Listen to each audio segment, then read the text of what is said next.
Red River Gorge felt like the perfect escape. A few days surrounded by nature, with no emails, no deadlines, just the wild and my camera. I needed this. Chris, my oldest friend, needed it too, though he wasn't much of a camper.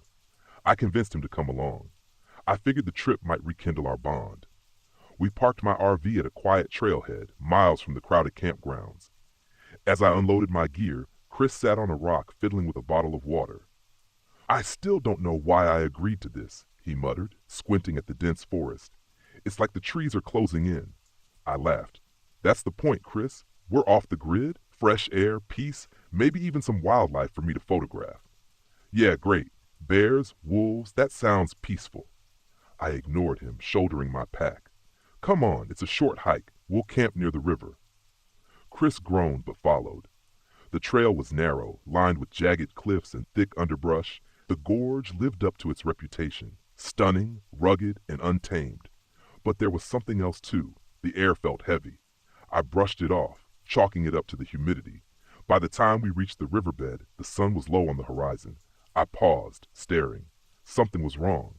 The river was gone. Where there should have been rushing water, there was only cracked, dry earth.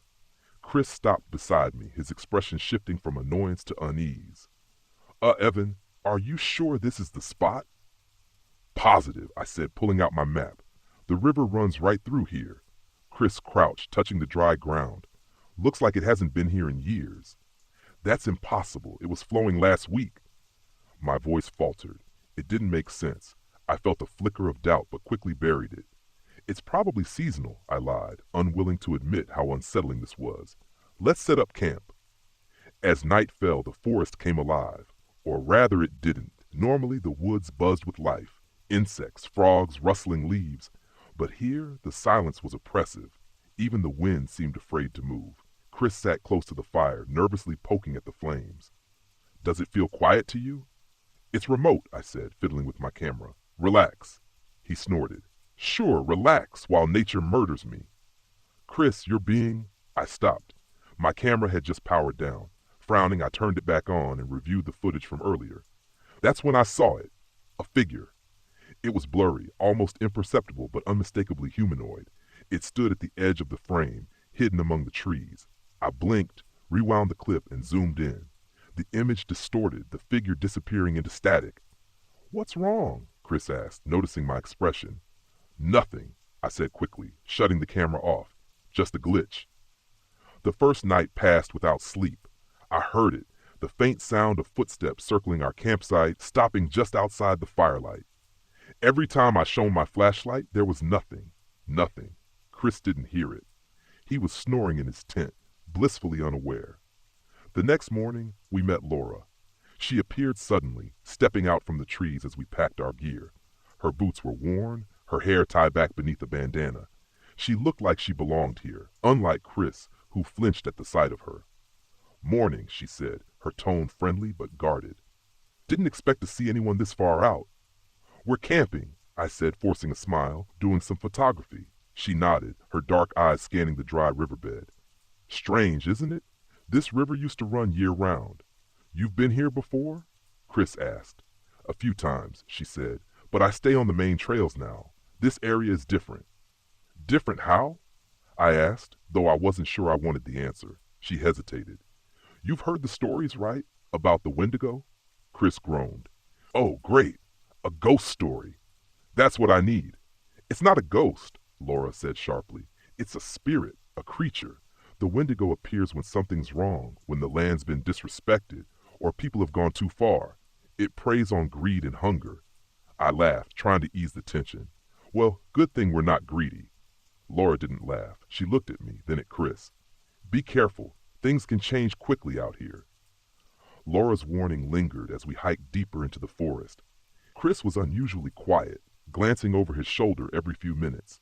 I tried to shake off my unease, focusing on setting up new motion sensor cameras. But as I reviewed the footage, the images disturbed me. The cameras captured blurry shapes, elongated humanoid figures skirting the edges of the frame. I didn't tell Chris. He was already on edge. That night, the forest came alive with sounds, faint growls, snapping twigs, and something that sounded like breathing. I stayed by the fire, gripping my flashlight while Chris sat rigid beside me. I heard it, he whispered. Tell me you heard it. I heard it, I admitted. Stay close. At some point, Chris stood abruptly. I'm going to the RV. No way, I said. It's too far, but he was already walking into the darkness. I chased after him, my flashlight barely piercing the gloom. Chris, stop! I turned, his face pale. Didn't you hear her? Laura's voice. She's calling for help. I stared at him. Chris, Laura's not here. But he wasn't listening. He kept moving faster now until I grabbed his arm and yanked him back. Listen to me, I shouted. You're not thinking clearly. Chris looked at me, confused, as if waking from a dream. I thought I heard. The growling returned, closer this time. The foul stench of decay filled the air, making my stomach churn. Something moved in the shadows too fast to see. Run, I whispered. We sprinted back to camp, but the fire had died. The woods pressed in around us, suffocating and silent. Then came the mimicry. Chris, a voice called, identical to mine. He froze, staring into the trees. Evan, what? It's not me, I hissed. Don't listen to it. The voice came again, closer. Chris, help me. Chris grabbed my arm, his face white with fear. What is that? The answer came with a snap of branches. A figure stepped into the clearing, a gaunt, elongated humanoid with glowing eyes and claws that gleamed in the faint moonlight. The smell of rot was overwhelming. It was the Wendigo. I shoved Chris toward the trail. Run! Don't stop! The Wendigo moved with unnatural speed, circling us. Its glowing eyes locked on Chris. It growled, a guttural, bone-chilling sound. Chris tripped, falling hard, and I turned back, swinging my flashlight wildly. The light caught the creature's face, twisted and skeletal, its lips curling back to reveal jagged teeth. It flinched, momentarily blinded, and I used the distraction to drag Chris to his feet. We stumbled through the forest, the Wendigo's footsteps echoing behind us. I didn't know where we were going. I just knew we had to keep moving. We found Laura at the edge of the forest. She had a torch in one hand and a look of grim determination on her face. It's here, isn't it? She said. I nodded, gasping for breath. What do we do? Fire, she said. It's the only thing that weakens it. Chris was shaking, his face pale. We're going to die out here. No, we're not, I said, trying to sound braver than I felt. We fight. Laura handed me a torch, lighting it with hers. The Wendigo emerged moments later, its movements jerky and unnatural. It circled us, growling, its eyes gleaming with hunger. Hold your ground, Laura said. Don't let it separate us. The creature lunged. Faster than I could react, Laura swung her torch. The flames grazed its side and it screeched, recoiling. The sound was like nails on a chalkboard. Chris panicked, dropping his torch and bolting into the woods. Chris, no, I shouted, but it was too late. The Wendigo turned, chasing after him. Stay here, I told Laura, running after my friend. I found Chris slumped against a tree, his breathing shallow. The Wendigo stood over him, its claws poised. I didn't think. I just acted, swinging my torch with all my strength. The flames caught its arm and it howled, retreating into the shadows. Chris looked up at me, his eyes glassy. Evan, he whispered, it's inside my head. I can't stop it. You're fine, I said, pulling him to his feet. We're getting out of here.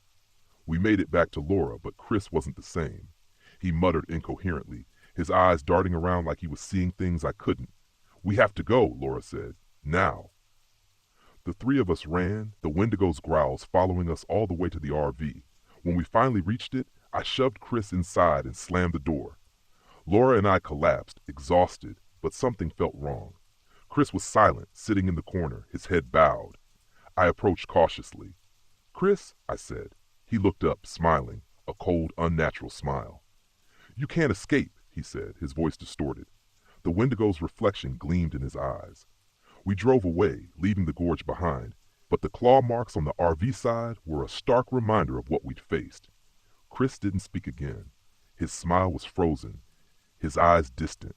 As we crossed the state line, I glanced in the rearview mirror. The Wendigo stood at the edge of the forest, watching us. We survived, but I'll never go back.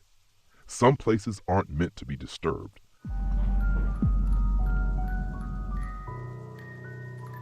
My name's Carter Phillips.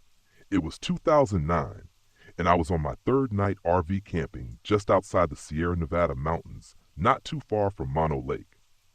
Now, I wouldn't call myself an outdoorsman by any stretch of the imagination. Honestly, I was more of a stay inside, sip on something warm kind of guy. But a divorce and a midlife crisis will drive you to some weird places. After a decade of city noise, I figured a solo RV trip into the mountains might clear my head. Turns out that kind of peace and quiet isn't always as comforting as you'd think. I'd parked my RV at one of those smaller, secluded campsites where you're more likely to find deer than people, which was kind of the point. The first couple of nights were uneventful, just me, a few beers, and some bad attempts at cooking over a campfire. I'd been telling myself it was the perfect kind of escape, though I'll admit that by night 3, the isolation had started to feel a little less peaceful and more claustrophobic. But what was I going to do? Pack up and head back to the city? Nah, that would have felt like losing. Plus, I was still trying to get used to sleeping in an RV without the constant hum of city life around me. Everything out there was too still. Every tiny crack in the forest made my skin crawl. But hey, what's a little discomfort compared to proving to myself I wasn't totally losing my edge at 42? That night, as I was lying on the RV bed, scrolling through some half-downloaded articles on my phone, I noticed the light outside flicker. Not a campfire glow, something sharper, more precise. At first, I thought I'd imagined it, maybe a reflection of something metallic in the distance. But it happened again, this time closer. I sat up, listening. I wasn't one of those paranoid types. But when you're out alone in the mountains, your mind has a way of turning normal things into, well, not so normal things. For a while, nothing happened. The wind rustled the leaves, an owl hooted off in the distance, the kind of noises you should expect in the middle of nowhere. Then, just as I was about to let it go and settle back into my semi-uncomfortable RV bed, there was a sound. Not the wind, not some critter scurrying about. This was the distinct crunch of footsteps, slow, deliberate footsteps coming from the trees just beyond my RV. I slid out of bed and peered out the tiny RV window. At first, I didn't see anything, just the pitch-black woods and the faint silhouette of my truck parked beside the RV. But then there it was, a figure standing still, halfway between the trees and my vehicle. At first, I figured it was just another camper who'd wandered over to the wrong site, but then I realized there wasn't supposed to be anyone else this far out. I didn't even hear the sound of another RV or car coming in earlier. I squinted, trying to make out more details. The figure stood there frozen, almost like it was waiting for something. They were tall, lanky, wearing what looked like a dark hoodie, but something felt off. My gut was telling me this wasn't just some lost hiker, and you don't ignore gut feelings out here. I grabbed my flashlight, hesitating before I opened the RV door. There wasn't much else I could do. I didn't own a gun, never really saw the need in the city. And honestly, I thought the RV would provide enough protection from whatever the woods had to offer. You know, deer, maybe a curious bear or something, not a strange man lurking outside. The moment I stepped outside, the figure bolted fast. I shined my flashlight in the direction they ran, catching a glimpse of a dirty face, long, stringy hair, and something like a wild grin flashing in the dark. But before I could process it, they were gone, disappearing into the thick trees. I wanted to believe that was the end of it, that maybe it was just some vagrant who didn't want trouble. But when I got back inside, something had changed. The flashlight beam caught a reflection on the passenger seat of my RV. My heart sank when I saw it. A large hunting knife jammed into the seat. It wasn't mine. Now I know what you're thinking. How could I have missed someone sneaking into my RV? I couldn't tell you. Maybe I had dozed off earlier, or maybe this guy was just good at what he did. Either way, it didn't matter. What mattered was that I wasn't alone, and whoever this guy was, he had keys. I fumbled for my phone, planning to call the Rangers, but of course, out here there was no signal. So like any rational person, I locked every door and window, grabbed the closest thing to a weapon I had, a camping hatchet, and sat in the driver's seat, keeping an eye on the tree line. I wasn't planning on staying the night anymore. First light, I was getting the hell out of there. But first light didn't come fast enough. I must have dozed off at some point, exhaustion overriding my adrenaline, because the next thing I knew, it was around 2 a.m., and the entire RV shook. It wasn't a tree falling or some kind of animal bumping into it. It was deliberate, like someone was trying to force their way in. I jumped up, clutching the hatchet, and shouted out, hoping to scare them off, but the pounding didn't stop. When the door finally flew open, it wasn't subtle. The figure from earlier barreled in wildly and grinning, holding a crowbar. There was no conversation, no demands. He lunged at me immediately, swinging the crowbar, catching me off guard. I swung back with the hatchet, but missed. He was faster than I expected. I won't bore you with the gory details, but let's just say it wasn't one of those quick, clean self-defense moments you see in the movies. I got some good hits in, but not before he bashed me pretty good with the crowbar. Blood was everywhere, mine. It all blended together in the chaos. At some point, we both fell out of the RV and the fight spilled onto the ground. I don't know how, but I got the upper hand, slamming the hatchet down into his chest. The fight stopped then, just like that. I remember standing over him, gasping for air, not really registering what had happened, until I saw the light dimming in his wild eyes. He was gone. I staggered back into the RV, dazed, bloody, and in shock. I locked myself inside, not knowing what else to do. Calling for help wasn't an option out here, so I waited. Just me, the dead guy outside, and the silence of the forest. By the time morning rolled around, I was still wide awake, eyes fixed on the body outside. I don't know why I hadn't moved it. Maybe I just needed the daylight to confirm it wasn't some sick nightmare. Eventually I stepped out, the crisp mountain air biting at my face. I searched the man's pockets, half expecting to find nothing, but there it was, his wallet. His name was Warren Gibson. He was wanted in 3 states for murder, and here I was, alone with his body, no cell service, and a whole mess of questions that I didn't have the answers to. The cops eventually found me that afternoon after a couple of hikers came across my bloodied RV and freaked out. They took one look at me, the body, and started asking the usual questions. I don't even remember half of what I told them, just that it was self-defense, which, to be fair, was the truth. Turns out Warren had been squatting in the mountains for years, preying on isolated campers. They'd been looking for him for a long time. Funny thing is, I'd planned this trip to escape the chaos of the city, to find some peace and quiet. I ended up right in the middle of someone else's nightmare.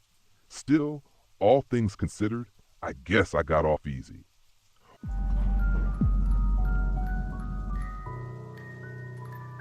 I'd been driving for hours, the narrow desert highway stretching endlessly in front of me. The sun was a golden orb sinking behind the mesas, painting the sky in fiery hues. My RV rattled as the pavement turned to dirt, the road leading me deeper into the vast, silent expanse of Canyon Hollow. This was where I wanted to be, alone, surrounded by nothing but red rock and the occasional shriek of a hawk. I needed to clear my head, to find some kind of peace, or at least distraction. 6 months had passed since the accident, but the guilt was as raw as ever. I should have been more careful. I couldn't escape that thought, no matter how far I drove. Canyon Hollow was famous for its petroglyphs, remnants of an ancient people whose art told stories of life, death, and something in between. It was also infamous for its mysteries, tales of settlers who vanished, of travelers who never made it out. But I didn't believe in that sort of thing. History was history, nothing more. I pulled into the campground as dusk settled, parking near the edge of the canyon. There were only 2 other campers, an older couple in a beat-up RV several spots down. They waved as I stepped out, and I gave them a nod. The silence of the desert was almost unnerving, the kind of quiet that pressed on your ears. I shook it off and set up camp, promising myself a good night's rest before exploring the next day. That first night, I dreamed of the accident. I was back on the ridge, the rocks crumbling beneath my feet. I heard Alex shouting, his voice raw with panic. My hands reached out for him, but I wasn't fast enough. I woke up drenched in sweat, my chest tight. The silence outside was absolute, broken only by the occasional creak of the RV as it settled into the cool desert air. I stepped outside for some fresh air. The moon hung high, casting long shadows over the red rocks. I could see the older couple's RV, their lights off. Beyond them, the canyon stretched out, an ocean of darkness. That's when I heard it, a faint voice carried on the wind. Ethan. I froze, my heart pounding. The voice was faint but unmistakable. It was Alex's. Impossible, I told myself. Just a trick of the wind. I stood there for a moment, staring into the void before retreating to the safety of the RV. I didn't sleep much after that. The next morning, I tried to shake off the unease. The sun was bright, and the desert looked almost friendly in the daylight. I packed a bag with water and snacks and set off to explore the petroglyphs. The trail was rugged, winding through narrow canyons and open plains dotted with junipers. The carvings appeared in clusters, etched into the stone with astonishing precision. Animals, spirals, figures locked in what looked like dances or battles. Then I found the symbols. Unlike the other carvings, these were jagged and erratic, spirals that twisted into themselves like whirlpools. They didn't fit with the rest of the art. Standing there, I felt a chill despite the sun. It wasn't just the symbols, it was the silence. No birds, no wind, just me and the rocks. When I got back to camp, the older couple's RV was gone. At first, I thought that they'd left while I was out, but their spot was wrong. Their folding chairs were still there, along with a cooler and a half-empty coffee mug. Their fire pit had ashes that were still warm. I walked over, calling out, but no one answered. The RV keys were sitting on the folding table as if they'd just stepped away for a moment. A heavy unease settled over me, but I convinced myself there had to be an explanation. Maybe they'd gone for a hike. Maybe they'd gotten a ride into town. But as night fell, the unease turned into something closer to fear. The wind picked up after sundown, howling through the canyon like a living thing. I sat inside the RV, trying to focus on anything but the emptiness outside. That's when I noticed the journal. It was sitting on my passenger seat, leather-bound and worn. I hadn't seen it there before. My pulse quickened as I flipped it open. The handwriting was shaky but legible, the entries chronicling the travels of someone who had camped here before me. At first, the notes were mundane, descriptions of the canyon, complaints about the heat. But as the entries went on, they grew darker. Something is out there. I see shadows at night, faces in the mirrors. I thought I was alone, but I'm not. They're watching me. The last entry sent a chill down my spine. Don't let them in. No matter what you hear, don't let them in. I snapped the journal shut, my hands trembling. The RV groaned as the wind buffeted it, and for a moment I thought I heard a knock at the door. Just the wind, I told myself. But then it came again, louder. "Hello?" I called, my voice shaking. No answer. I grabbed the flashlight and opened the door. The desert stretched out before me, empty and silent. But then I saw them, footprints in the dirt, leading from the ridge down to my RV. My stomach turned. That night, I barricaded the door with everything I could find. Sleep was out of the question. The whispers started around midnight, faint at first, then louder. They called my name, voices I recognized but couldn't place. Alex was one of them. I covered my ears, rocking back and forth until the sun came up. The next day, I decided to leave. I packed up as fast as I could and started the engine, relief flooding me when it roared to life. But as I drove toward the exit, the road twisted and looped, always bringing me back to the campground. I tried every direction, but it was no use. It was like the canyon wouldn't let me go. Desperation drove me back to the petroglyphs. I followed the spirals, hoping they held some kind of answer. The silence was crushing now, the air heavy with dread. And then I saw it, a wagon train, fully intact, crossing the canyon in the distance. At first I thought it was a mirage, but as I got closer, the figures became clearer. Men, women, and children in 19th century clothing. Their faces were pale, their movements slow and deliberate. I shouted, waving my arms, but they didn't react. As I approached, they vanished, leaving only skeletal remains of wagons and rusted tools in their wake. That night, they came for me. I sat in the RV, knife in hand, as shadows moved outside. The voices were louder now, pleading and accusing all at once. "Why did you leave me, Ethan?" Alex's voice cut through the din, filled with anger and sorrow. The windows fogged as hollow faces pressed against the glass, their empty eye sockets weeping black tears. They began to bang on the walls, the door shaking on its hinges. "You can't hide." they whispered. "You belong here with us." I thought of the journal, of its warning not to let them in, but the voices grew louder, more insistent, filling my head with guilt and regret. I clutched the knife, my knuckles white. Then I remembered the spirals. The petroglyphs had to mean something, a way out, a key. I grabbed Alex's compass, the only keepsake I had of him, and bolted from the RV. The shadows followed, their whispers echoing through the canyon. I reached the spirals and fell to my knees, holding the compass above the carvings. "I'm sorry," I said, tears streaming down my face. "I'm so sorry, Alex." The air grew still. The shadows stopped moving. One by one they dissolved into the canyon mist, their voices fading into silence. The compass grew warm in my hand before falling still. The road was clear. The next morning, I didn't question it. I drove until the canyon was a distant memory, the horizon opening up before me. But even now, they're still watching, that someday, somewhere, the whispers will start again.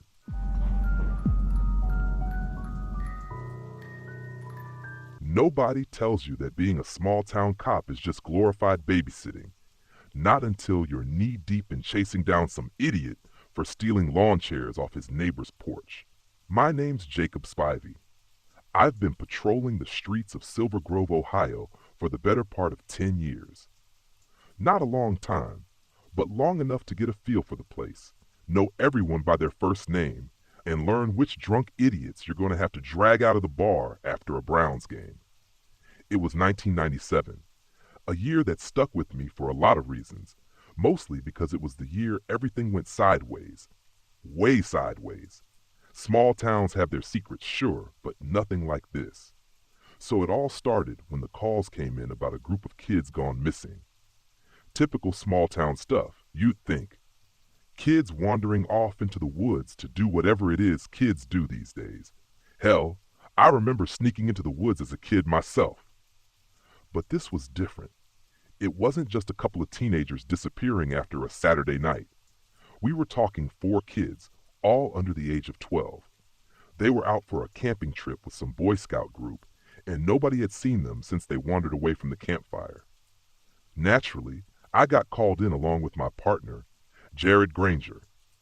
Granger, bless his soul, was as reliable as a broken flashlight, but he had a good heart, even if it was buried under layers of bad jokes and self-doubt. We headed out to where the kids were last seen, right at the edge of Fox Hollow Woods, a stretch of thick forest that everyone in town avoided, mostly because of the rumors. You've heard of the creepy stories, right? Every town has them. Fox Hollow had its share. The old-timers used to talk about strange animals, twisted things that shouldn't exist, lurking deep in the woods. Kids would swear they saw shadows moving just outside their vision. Me? I figured it was just the usual nonsense. You hear something enough times and it loses its edge. We spent the better part of the morning trudging through the woods, calling out the kids' names, hoping they'd come running. Nothing. No sign of them, not even a footprint or a half-eaten sandwich. And then Granger, in his infinite wisdom, decided to crack a joke. "Maybe they got snatched by Bigfoot Spivey," he said, chuckling to himself. I ignored him. Granger had a habit of cracking jokes when things got tense, but even he started to get quiet when we found the first clue, at least what we thought was a clue. About a mile in, we stumbled across an old beat-up tent. Looked like it had been there for years. Inside, we found a pile of old bones, picked clean. Not human, thank God, but something about it gave me the creeps. I radioed back to the station, told them we'd found a campsite, but no sign of the kids. The dispatcher's voice crackled back, telling us to keep searching, so we did. We went deeper into Fox Hollow than I ever had before.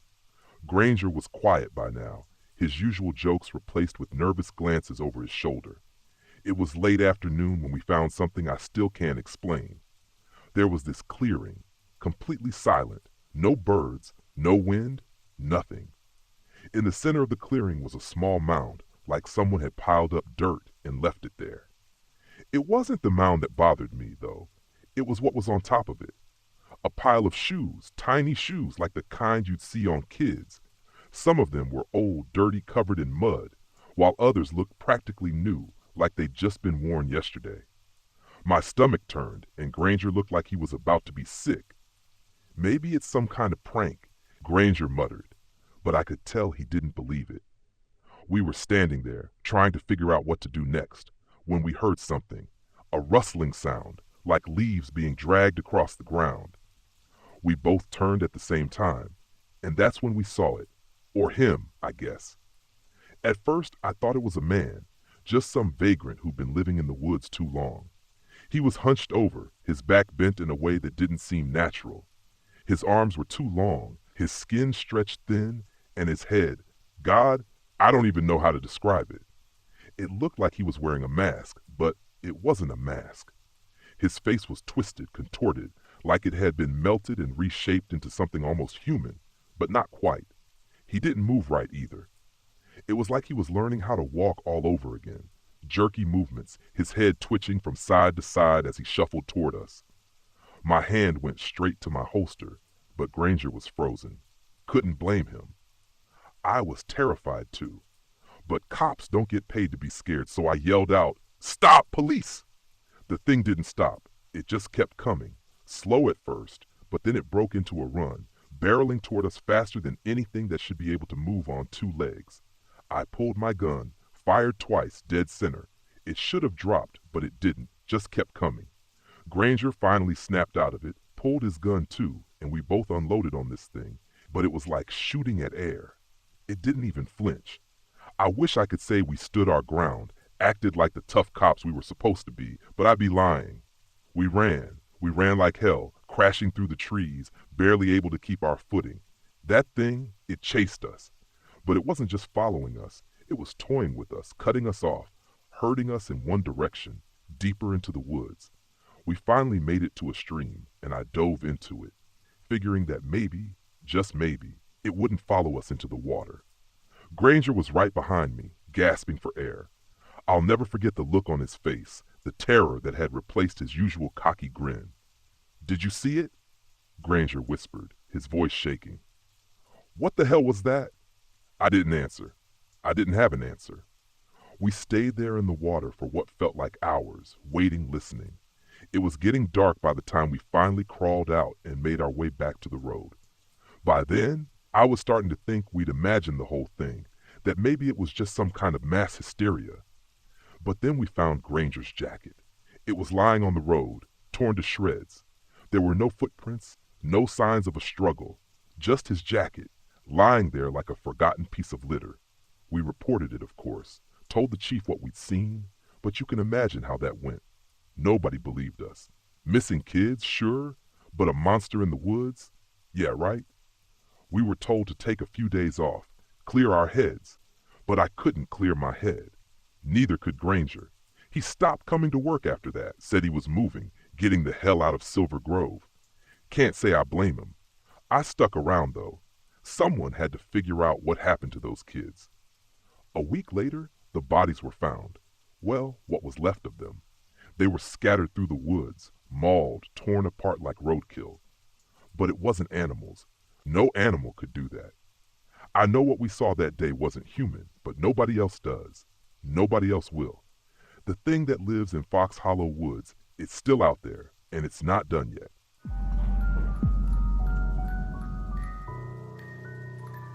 I pulled my RV into the secluded campsite just as the rain started.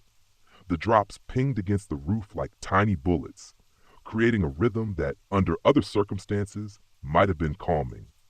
But as I stepped out into the chill, I felt anything but calm. The Columbia River Gorge was supposed to be beautiful, a place where you could lose yourself in nature and leave the chaos of the world behind. That's what I told myself when I agreed to take this assignment, a photography spread on the rare owls that called the Gorge home. It wasn't just work. It was a way to connect with the wilderness my dad had loved so much. He'd been gone 3 months now, and I hadn't yet figured out how to deal with the silence he left behind. The Gorge felt like a fitting tribute, the kind of place he'd have taken me as a kid, pointing out tracks in the dirt and birds in the canopy. But as I stood there, staring at the dark forest ahead, I felt more alone than ever. The first day wasn't so bad. The rain let up by mid-morning, and I managed to find a good spot to set up my camera near one of the Gorge's many waterfalls. The cascading water was mesmerizing, its roar drowning out the world. And for a while, I forgot about everything else. That was until I heard the whispers. At first, I thought it was just the wind moving through the trees, but it had a rhythm to it, a cadence, words I couldn't make out, but that felt intentional. I scanned the area, half expecting to see someone nearby, but there was no one. Just your imagination, I muttered to myself, but the words didn't convince me.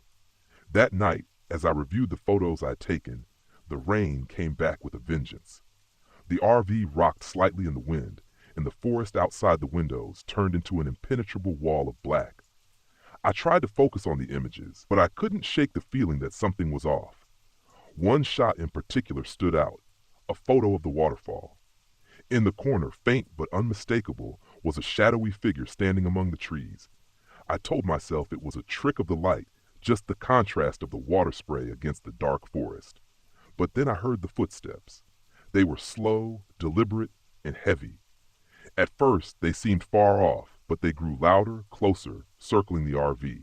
I turned off the light and peered out the window, but all I saw was the rain.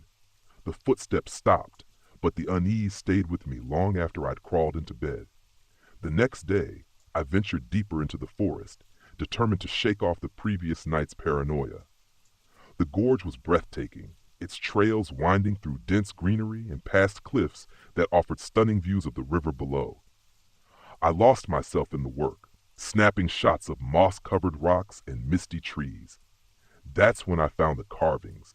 They were etched into a cluster of boulders, spiraling symbols that looked ancient. I ran my fingers over one, noting how smooth it felt, as if it had been worn down by centuries of wind and rain. At the center of the largest carving was a stone, perfectly round and black as night. It almost seemed to pulse when I touched it. I pocketed the stone without thinking. Something about it felt significant, though I couldn't explain why. The forest felt heavier on the way back to the RV, the air thick with humidity and something else I couldn't name. As I neared camp, I spotted a figure in the distance. My breath caught in my throat. It was a man, standing perfectly still, facing away from me. "Hello?" I called, my voice echoing. The man didn't move. I took a step closer, but as I did, the figure dissolved into the shadows. My pulse quickened. I hurried back to the RV and locked the door behind me. That night the rain stopped, but the forest outside was anything but quiet. The whispers came back, louder this time, accompanied by faint laughter. And then I heard his voice. "Ethan." It was my dad, clear as day. "Dad?" I said aloud, my voice trembling. "Come here," the voice beckoned. It was coming from outside, pulling me toward the trees. I froze, my hand hovering over the door handle. A part of me knew it couldn't be real, knew that opening that door would be a mistake. But the voice was so familiar, so comforting. It took every ounce of willpower I had to stay inside. The next morning, I woke to find the RV surrounded by a circle of stones. They were identical to the one I'd pocketed, each one perfectly smooth and black. My stomach dropped. As I stepped outside, I felt eyes on me. The forest was silent. No birds, no rustling leaves, just an oppressive stillness. And then I saw it. It stood on a rock, its form shrouded in shadow. It was humanoid, but wrong. Its limbs too long, its posture too still. Its eyes glowed faintly, like embers in a dying fire. "Leave what you took," the figure said, its voice gravelly, deep, and laced with menace. I stumbled backward, my heart pounding. What are you?" The figure tilted its head as if studying me. "Leave what you took," it repeated before fading into the trees.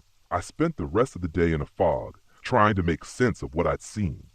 I considered leaving, but the RV's battery was dead, and the nearest ranger station was miles away. I was trapped. That night, the whispers returned, louder and more insistent. The shadows outside the RV seemed to move, twisting and contorting into impossible shapes. I clutched the black stone in my hand, suddenly certain it was the key to everything. "Is this what you want?" I shouted, stepping outside and holding the stone aloft. The Sandman appeared again, its glowing eyes fixed on me. "Leave what you took," it said, its voice echoing through the gorge. I threw the stone into the forest, my chest heaving. The Sandman didn't move. Instead, it raised a hand, pointing toward the cliffs. "Come," it whispered. I didn't follow. Instead, I bolted back into the RV and slammed the door. The Sandman's form loomed outside, but it didn't approach. Instead, it simply stared, its eyes burning into me. Somehow, I managed to jumpstart the RV. The next morning, as I drove out of the gorge, the weight that had pressed on me for days began to lift. But the memory of the Sandman stayed with me, its whispers echoing in my mind.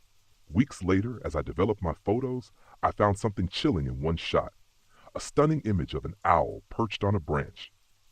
There was a shadow in the background, tall, humanoid, with glowing eyes. I haven't returned to the gorge since, but sometimes, when the wind is just right, I swear I hear it again. Leave what you took.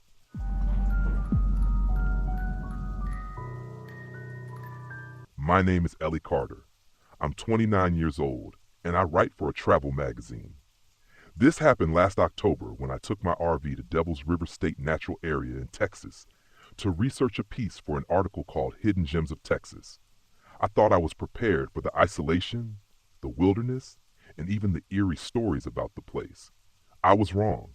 What I experienced there still haunts me. I arrived late in the afternoon, my RV kicking up a cloud of dust as I drove along the unpaved road to the campground. Devil's River was stunning, crystal clear water winding through rocky terrain, flanked by sprawling desert vegetation. The remoteness was exactly what I was looking for. No cell service, no crowds, just nature in its purest form. After parking in a designated spot near the river, I stepped out to stretch and breathe in the crisp, dry air. That's when a sheriff's vehicle rolled up beside me. The man inside, a stocky, middle-aged man in a tan uniform, stepped out and tipped his hat. "You must be the writer," he said, his voice steady but friendly. "I'm Sheriff Hank Moreno. Just wanted to check in, make sure you're set up okay." "Thanks," I said, brushing dust off my jeans. "Just got here. It's beautiful." "It is," he replied, his expression softening. "But it's also dangerous if you're not careful. This place gets real dark at night, and the river is deeper than it looks. Stick to the trails and don't wander too far after sundown." "I'll keep that in mind," I said, forcing a smile. "Good," he said, tipping his hat again before climbing back into his vehicle. "Welcome to Devil's River." As I set up my RV, I noticed another camper about 100 yards away. She had a small tent pitched by the river and a collection of gear that suggested she was staying longer than me. She waved as I passed, and I decided to introduce myself. "Hey, I'm Ellie," I said. "Here for the weekend." The woman smiled, brushing her curly hair out of her face. "Becky Turner. I'm here for as long as it takes." "As long as what takes?" "The Devil's Light, she said, her voice brimming with excitement. "You've heard of it, right?" I shrugged. "Something about a glowing light? Sheriff didn't mention it." Becky nodded, her smile widening. "It's an old legend. People say it's a spirit that lures travelers into the wilderness. Some call it a will-o'-the-wisp.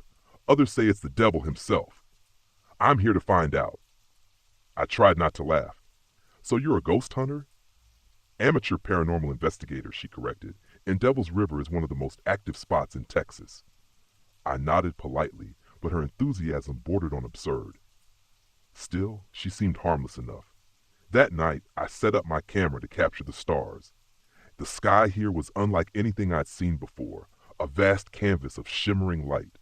Around midnight, as I adjusted the exposure, something caught my eye. A faint, flickering light danced across the river. At first, I thought it was another camper's lantern, but it moved too smoothly, too deliberately. I grabbed my zoom lens and focused on the light. It appeared to hover above the water, shifting between white, yellow, and a strange bluish-green hue. "Ellie!" Becky's voice called out behind me, startling me. I turned to see her jogging toward me, flashlight in hand. "Did you see it?" she asked breathlessly. "The light?" I asked. "Yeah, what is it?" Becky's grin widened. "It's the Devil's Light. We have to follow it."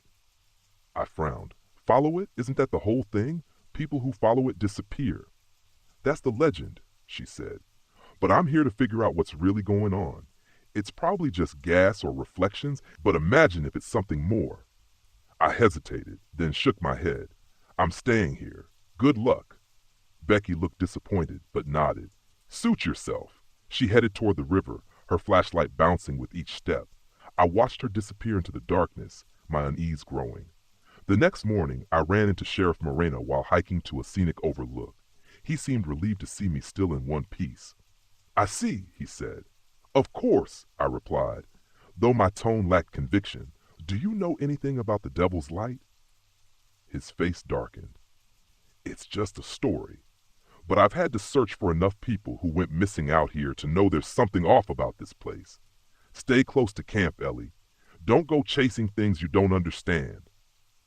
I wanted to argue, to insist that I didn't believe in ghosts or curses, but something about his tone stopped me. I nodded and promised to be careful. That evening, I sat by the river, scribbling notes for my article. The light returned, brighter and closer this time.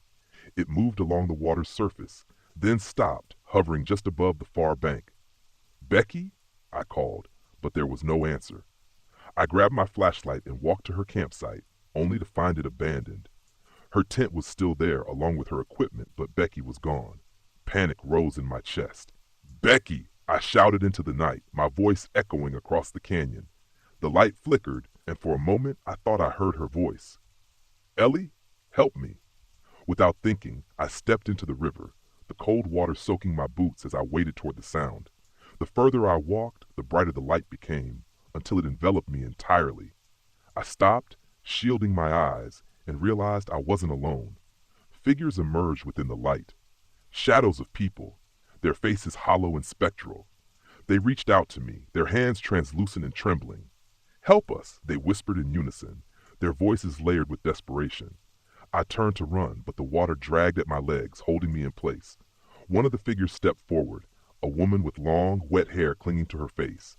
It was Becky. "Ellie, please," she said, her voice cracking. "Don't leave me." "Becky," I whispered, my throat dry, her face twisted, her eyes darkening. "Stay with us," she said, her voice overlapping with the others. "Forever." Fear surged through me, and I fought against the water's grip. The light pulsed, growing brighter and hotter, as if it were alive. "No!" I screamed, pulling myself free and stumbling back toward the shore. The whispers grew louder, turning into wails that echoed in my skull. When I reached the riverbank, the light disappeared, plunging the area into silence. I collapsed on the ground, gasping for air, my heart pounding. The next morning, Sheriff Moreno found me packing up my RV. I told him Becky was missing, and he nodded grimly. "Another one," he muttered under his breath. I debated telling him about the light, about the voices, but I knew he wouldn't believe me. Instead, I handed him Becky's journal, which I'd found near her tent.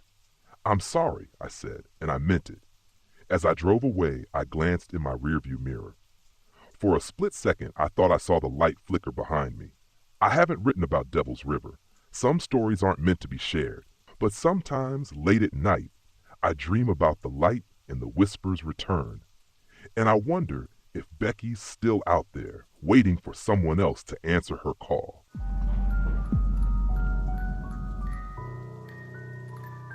My name is Mark Hollis. I'm 42 years old, and this happened a few months ago when I was camping near Devil's Sinkhole State Natural Area in Texas. It was supposed to be a simple solo trip, a chance to rediscover my love for geology and shake off the lingering bitterness of my divorce. Instead, I encountered something that I can only describe as evil, and it changed the way I see the world and myself. I arrived at the park late in the afternoon after a long and tedious drive over rocky back roads. My RV's tires groaned as I forced it through trails that probably weren't meant for anything larger than an ATV. By the time I reached the edge of the sinkhole, I'd bent a rim and lost an hour to backtracking when I took a wrong turn. Still, the view was worth it. The sinkhole stretched wide and deep in the rocky landscape, its black maw gaping under the pale Texas sky.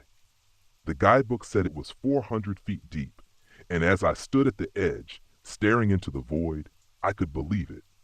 Hundreds of bats emerged from the darkness, their wings slicing through the evening air like whispers of another world. I set up camp close by, just outside the official boundaries of the protected area. The no trespassing signs didn't bother me much. I wasn't planning to do anything destructive. I just wanted a good vantage point for studying the rock formations and maybe capturing some drone footage. It was the perfect spot for inspiration, or so I thought. The first strange thing happened as I unpacked my gear. I'd brought a high-end drone to get detailed images of the sinkhole's interior, but it refused to power on.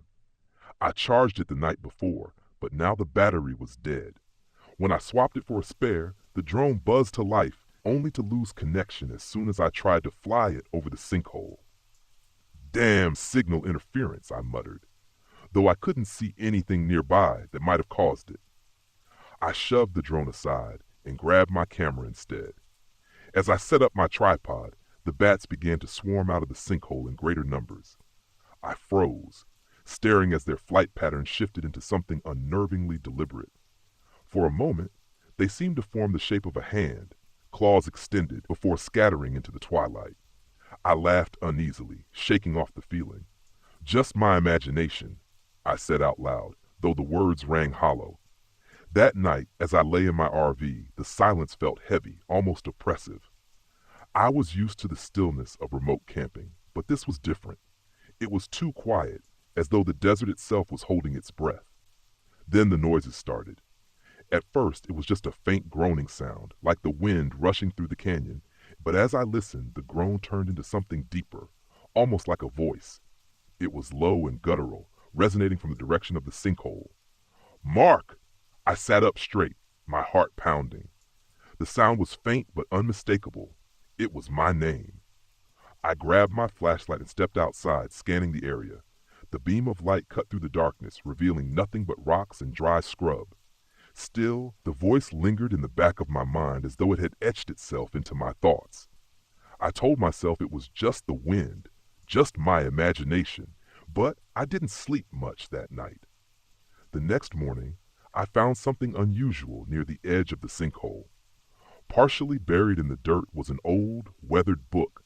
Its leather cover was cracked and faded, but the pages inside were intact, filled with strange symbols and passages in a language I couldn't recognize. It looked ancient, and as I flipped through it, I felt a strange unease settle over me. The symbols seemed to shift on the page, their shapes warping and twisting as though they were alive. I should have left it there. I should have walked away, but curiosity got the better of me.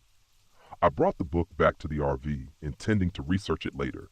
That evening, as the sun dipped below the horizon, the noises started again. This time, they were louder. "Mark?" The voice was clearer now, echoing from the direction of the sinkhole. It wasn't just a sound, it was a presence, heavy and malevolent. I stepped outside, clutching my flashlight, and froze. Near the edge of the sinkhole stood a figure. It was tall, impossibly tall, with horns that curved against the sky and eyes that glowed like embers. "Who's there?" I called, though my voice wavered. The figure didn't move. It just stood there, staring at me with those burning eyes. Then it raised one clawed hand and pointed to the book sitting on the RV's table. I backed away, my heart racing. The figure vanished as suddenly as it had appeared, leaving only the echo of its voice. Mark. The next few hours were a blur of panic and confusion. The voice grew louder, now coming from all around me. Shadows moved in the corners of my vision, too quick to catch, but too real to ignore. The RV's lights flickered wildly, plunging me into darkness before flaring back to life. Desperate for answers, I grabbed the book and began flipping through its pages. The symbols seemed to pulse, their shapes growing sharper and more menacing. My hands trembled as I tried to make sense of the cryptic passages, but the language was unlike anything I'd ever seen. Then the shadows became solid. Figures emerged from the darkness, their forms twisting and flickering like flames. They surrounded the RV, their eyes glowing red, their mouths whispering my name over and over. Mark, Mark, Mark. I couldn't take it anymore. I grabbed the book and ran outside, the cold desert air biting at my skin. The figures closed in, their whispers growing into a deafening roar. "What do you want?" I screamed, clutching the book to my chest. The towering figure appeared again, rising from the sinkhole like a shadow brought to life. Its voice boomed, shaking the ground beneath my feet. "You disturbed my domain," it said, its words cutting through the chaos like a blade. "You brought the book. You must pay the price." Its clawed hand reached for me, and I stumbled back, my mind racing. Then I remembered something, a line from an old myth about curses and spirits. Burn the tether and the curse will break. I didn't know if it would work, but I didn't have a choice. I grabbed my lighter, flicked it on, and held the flame to the book. The pages ignited, the fire spreading quickly as the symbols writhed and twisted in agony. The figures screamed, their forms dissolving into smoke as the book burned. The towering entity howled, its voice shaking the air before vanishing into the darkness. When it was over, I collapsed to the ground, trembling and gasping for breath. The desert was silent again. The oppressive weight lifted. I didn't wait for dawn. I packed up what I could and left the park, abandoning the RV when it refused to start. I don't know what I encountered at Devil's Sinkhole, but I'll never forget it. The images from that trip, the ones I managed to recover, show things I can't explain. Shadows that shouldn't be there. Shapes that defy reason. I've shared my story with a few people, but most don't believe me. Maybe I don't want them to. Some truths are better left buried.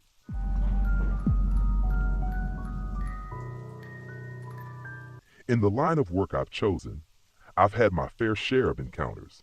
As a small-town cop, there's no shortage of odd calls and minor incidents that could keep someone amused or curious for a while.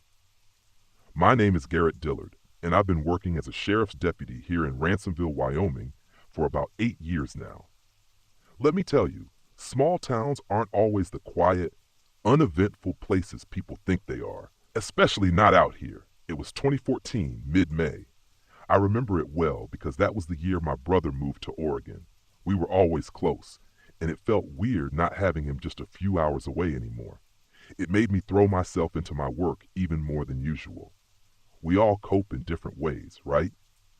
The day it all started was a Wednesday, and Wednesdays are usually slow. Maybe a speeder or someone leaving the bar a little too buzzed. That afternoon, though, dispatch came through with something that made me pause. A call about a missing farmer out on the outskirts of town. Henry Calloway. His wife, Lorraine, had called it in, worried because he hadn't come back for lunch, which wasn't like him. Normally, he'd be back by noon without fail. I figured it was just a case of Henry taking his time, maybe losing track of it while working on his fence or something. I pulled up to the Calloway farm around 1:30. The old wooden house looked like it had stood in place for over a century, probably because it had. Lorraine was out front, her arms crossed, looking worried. She's a tough woman, not one to overreact, so her being that upset told me something was off. "Hey, Lorraine," I said as I climbed out of the cruiser. "You've seen Henry anywhere?" "No, Garrett, I haven't," she replied, her voice shaky. "He was out back near the woods fixing that damn fence again, but he's been gone for hours now." The woods. Always the woods. I sighed, looking out toward the tree line. It was dense and dark, a familiar sight in these parts. "All right, let's not panic yet. I'll go check it out." Lorraine nodded, wringing her hands. I didn't like it. Something about the way she was acting put me on edge, but I wasn't about to let her know that. I grabbed a flashlight from my cruiser, despite it being broad daylight, and made my way through the pasture. The fence line snaked along the back of their property, right up against the woods. The grass was tall, swaying in the breeze, and I felt the familiar crunch of it beneath my boots as I walked. The sun had started to dip just a little, casting everything in that odd afternoon glow. As I neared the tree line, I called out for Henry. No answer. Typical. The fence was there, all right, half fixed, with a pile of tools scattered around, as if Henry had just dropped them mid-job. My first thought was, maybe he'd gone chasing after a cow that wandered off. It wasn't unheard of, but that didn't explain why he'd leave his tools behind like that. "Henry?" I shouted again, stepping into the shade of the trees. Nothing, just the quiet rustle of leaves in the breeze and the distant call of a crow. The hairs on the back of my neck stood up, and I hated the feeling creeping up my spine. I'd been in those woods 100 times, but suddenly, it felt different. Unnatural. Like I wasn't supposed to be there. I pushed deeper into the trees, keeping my flashlight pointed ahead, even though the sunlight still filtered through the canopy. About 50 yards in, I found something that made me go cold. A large, deep gash in the earth, almost like something had been dragged through the dirt. I crouched down to get a closer look, And that's when I noticed the blood, dried, dark, and smeared along the edge of the track. My gut twisted. This wasn't an animal attack. I'd seen those before, and this was different, calculated, deliberate. I followed the trail of blood further into the woods, my pulse quickening with each step. The air felt thick and oppressive, and I could feel my heart pounding in my chest like a drum. I had no idea what I was walking into, but I couldn't stop now. The trail led me to a clearing. It was a small patch of land surrounded by trees with an eerie stillness hanging over it. At first, I didn't see anything, but as I stepped closer, the smell hit me, a rancid, metallic odor that made my stomach turn. Then I saw him. Henry's body was lying in the middle of the clearing, his limbs twisted at unnatural angles, his face frozen in a mask of terror. His chest had been torn open, but there was something strange about the wounds. They weren't clean. They weren't the kind of wounds you'd see from an animal or even a human. They were jagged, uneven, like something had been clawing at him, and whatever it wasn't done neatly. I stood frozen for a moment, just staring. I'd seen dead bodies before, car crashes, farm accidents, but this was different. This was brutal. I reached for my radio, my hand shaking as I called it in. "Dispatch, I need backup. I found Henry Calloway. He's dead." There was a pause on the other end, and then the dispatcher's voice came through. "Roger that, Garrett. Sending backup now? Are you okay?" "Yeah," I replied, my voice sounding hollow. "I'm fine." But I wasn't fine. I felt something watching me. It wasn't paranoia. I'd grown up in these woods, spent years patrolling them. I knew when something wasn't right, and right now, every fiber of my being was screaming at me to get out of there. I turned slowly, scanning the tree line. For a moment, I saw nothing, just the trees and the shifting shadows. But then, out of the corner of my eye, I caught movement, a flash of something pale, something large, ducking behind the trees. My breath caught in my throat. "Who's there?" I shouted, my hand instinctively reaching for my sidearm. Nothing. I knew better than to go chasing shadows, but I also knew I couldn't just stand there. I backed up slowly, keeping my eyes on the trees, and started making my way back toward the pasture. That's when I heard it. A low, rumbling sound. It wasn't a growl, not exactly, but it was deep and vibrating through the air, making the ground feel unsteady beneath my feet. It was closer than I'd expected. I turned my flashlight, flicking it across the trees, and there it was. Standing in the shadows between two massive pines was a creature unlike anything I'd ever seen before. It was tall, maybe 7 or 8 feet, with a pale, leathery hide that looked like it had been stretched too thin over its bones. Its arms were long, almost too long, hanging down to its knees, ending in thick, twisted claws. Its head was oversized, lopsided, and misshapen, reminding me of those deep-sea fish you see in documentaries, the ones with the giant mouths. It didn't move. It just stood there, staring at me from the darkness. For a moment, I couldn't breathe. My mind raced, trying to make sense of what I was looking at, trying to rationalize it as a bear or a big wolf or anything that made sense, but it wasn't. It wasn't like anything I'd ever seen before. It took a step forward, slow and deliberate, its claws scraping against the bark of the tree next to it. My heart pounded in my ears, and my hand tightened on the grip of my pistol. I didn't wait for it to make the next move. I fired a single shot, aimed center mass. The crack of the gunshot echoed through the trees, but the creature didn't drop. It let out a strange, high-pitched sound, almost like it was laughing. My blood ran cold. I fired again, 3 more shots, but it barely flinched. It took another step forward, and I knew I couldn't stay there any longer. I turned and ran, my legs burning as I sprinted through the trees, the sound of that thing's movements thundering behind me.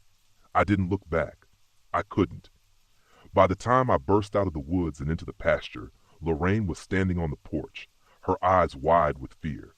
I didn't stop. I ran straight to my cruiser, jumped in, and slammed the door shut. "What happened?" she called out, but I couldn't answer her. I couldn't find the words. I radioed dispatch again, telling them to hurry. Backup arrived about 10 minutes later, but by then everything was quiet again. No sounds from the woods, no sign of the creature, just the eerie stillness that had settled over the farm. We found Henry's body just as I'd left it. The coroner said it was some kind of animal attack, but no one could figure out what kind of animal could do something like that. And as for the creature, well, I didn't stick around long enough to get a good look at it again. That night, I didn't sleep. How could I? Every time I closed my eyes, I saw that thing standing in the woods, watching me. I don't know what it was, and honestly, I don't want to know. Some things are better left unexplained. The next morning, the sheriff's department was buzzing with rumors. Word spreads fast in small towns, and Ransomville was no different.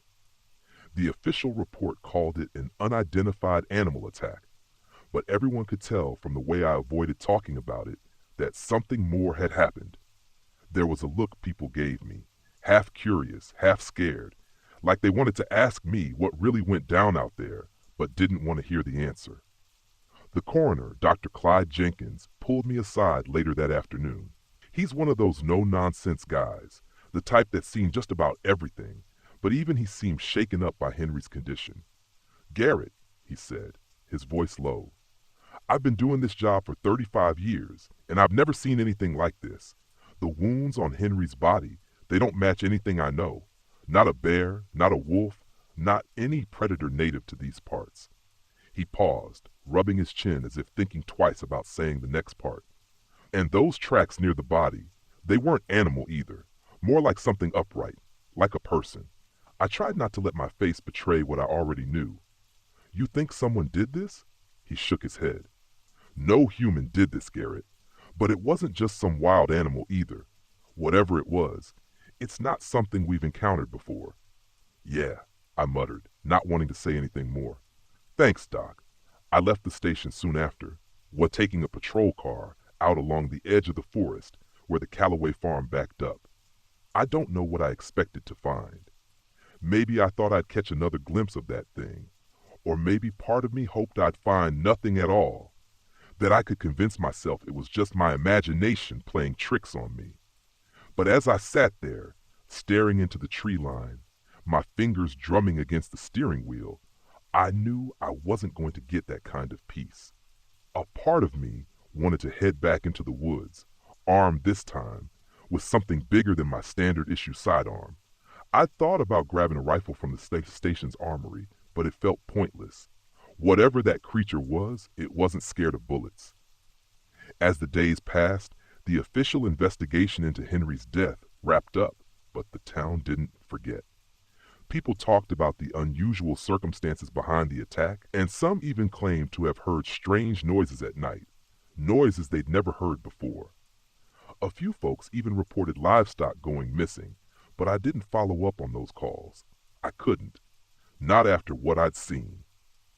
It was about a week later when Lorraine Calloway came into the station. I was working the late shift, the kind of shift where the minutes crawl by and you start thinking about every bad decision you've ever made. Lorraine looked tired, like she hadn't slept in days. Her eyes were red, her hair disheveled, and she had this haunted look about her. "Garrett," she said, her voice barely above a whisper, "I need to show you something." I raised an eyebrow, not liking the sound of that. "What is it?" "It's out by the barn," she replied. It came back. I froze. The way she said it made my stomach drop. I grabbed my coat and followed her out to her truck. The drive back to the farm was quiet, the tension thick between us. I could feel her fear, and I could feel my own creeping back in too. Whatever had killed Henry wasn't done yet. When we arrived at the farm, Lorraine led me toward the barn. It was dark now, with only the thin light from a crescent moon illuminating the yard. I had my flashlight in hand, the beam cutting through the night as we approached the old wooden building. The smell hit me first, something sour and metallic, like the scent of rotting meat. Lorraine pointed toward the side of the barn, where the doors hung ajar. "It's in there," she said, her voice trembling. I stepped inside, my heart pounding. The flashlight's beam swept across the floor, and then I saw it. There were more tracks, similar to the ones I'd found in the woods, large, clawed, and too deep for something just wandering through. They led toward a pile of hay in the corner, where something massive was shifting beneath the straw. I drew my pistol, my hand shaking slightly.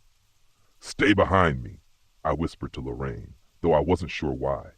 If that thing was here, I didn't stand a chance. The pile moved again, and then slowly something began to rise out of the hay. It was the creature, no doubt about it. Its pale, stretched skin glistened in the dim light, and it stood even taller than I remembered. Its head tilted at an unnatural angle, its claws twitching, but something was different. Its movements were slower, more labored. I could see its chest heaving with each breath, as if it was struggling. I raised my gun, aiming right at its center mass again. But before I could pull the trigger, the creature did something that made my blood run cold. It dropped something from its claws. It was a body. Another body, but this time it wasn't Henry. It was a young man, maybe in his 20s, dressed in ragged clothes. His face was gaunt, and his skin was pale like he'd been dead for days. But when I looked closer, I realized something horrible. He wasn't dead. He was still breathing. Just barely. His chest rose and fell in shallow, uneven breaths, and there were deep gashes all over him, just like Henry. The creature let out a wet, rasping sound, and for the first time, I realized it wasn't just some mindless beast. It was intelligent. It had brought this man here for a reason. My heart raced as I realized what was happening. This thing wasn't just killing for food. It was keeping them alive. It was hunting, but it was hunting in a way that suggested it was far more intelligent than I'd given it credit for. I didn't have time to think. The creature turned toward me, its claws raised. I fired 3 shots this time, aiming for its head. The bullet struck home, and the creature staggered back, collapsing into the pile of hay with a sickening thud. For a moment, I just stood there, breathing hard, staring at the unmoving body. The thing was dead. This time, for real. I could feel it. Lorraine stepped forward, her face pale. Is it over? I looked down at the creature, then back at the young man, who was still breathing, barely clinging to life. Yeah, I said, my voice steady. It's over. We called for an ambulance, and the young man was taken to the hospital. He survived, but he couldn't remember much of what had happened to him. Just that he'd been taken, dragged into the woods, and then everything went black. The creature's body didn't vanish, and it didn't disappear. The authorities took it away, but no one ever released a statement on what it was. People in town stopped asking questions too. They knew something wasn't right, but they didn't want to know the details. And as for me, I kept going, showing up to work every day like nothing had changed. But things had changed. The woods felt different now. They felt like they were hiding something bigger, something darker. But whatever that thing was, I know one thing for sure, it wasn't alone.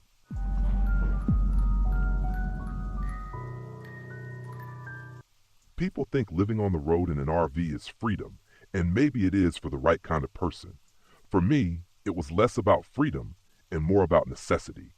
My marriage had imploded 6 months ago, leaving me with a pile of bills and a suffocating apartment I could barely afford. So I sold what I could, bought an old RV off Craigslist, and decided to hit the road. I wasn't looking for adventure. I was looking for peace, somewhere I could just be. That's how I ended up in Lost Creek Wilderness in Colorado, a place that felt as isolated as I wanted to be. I'd read about it online, miles of granite formations, dense forests, and a winding creek that lived up to its name by disappearing underground, only to reappear miles later. It sounded perfect. I parked my RV in a clearing near the creek. There were no other campers around, not a tent, not a car, just me in the wilderness. The silence was almost too much at first. No hum of traffic, no distant sounds of people, just the wind and the occasional rustle of leaves. I spent my first day hiking and fishing.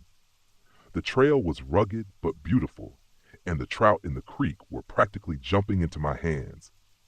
As I cooked one over my campfire that evening, I finally felt a flicker of what I'd been chasing, contentment, the kind that comes when you're far enough from everything to forget your troubles.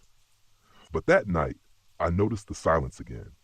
It was different now, oppressive, the kind that presses on your chest and makes every little noise stand out. My RV creaked in the cold mountain air, the sound loud enough to make me flinch. I told myself it was nothing, just the natural sounds of the forest, but then came the footsteps. I sat bolt upright in bed, holding my breath. They were slow, deliberate, circling the RV, A bear, I thought, or maybe a deer, but they sounded too heavy for that, too purposeful.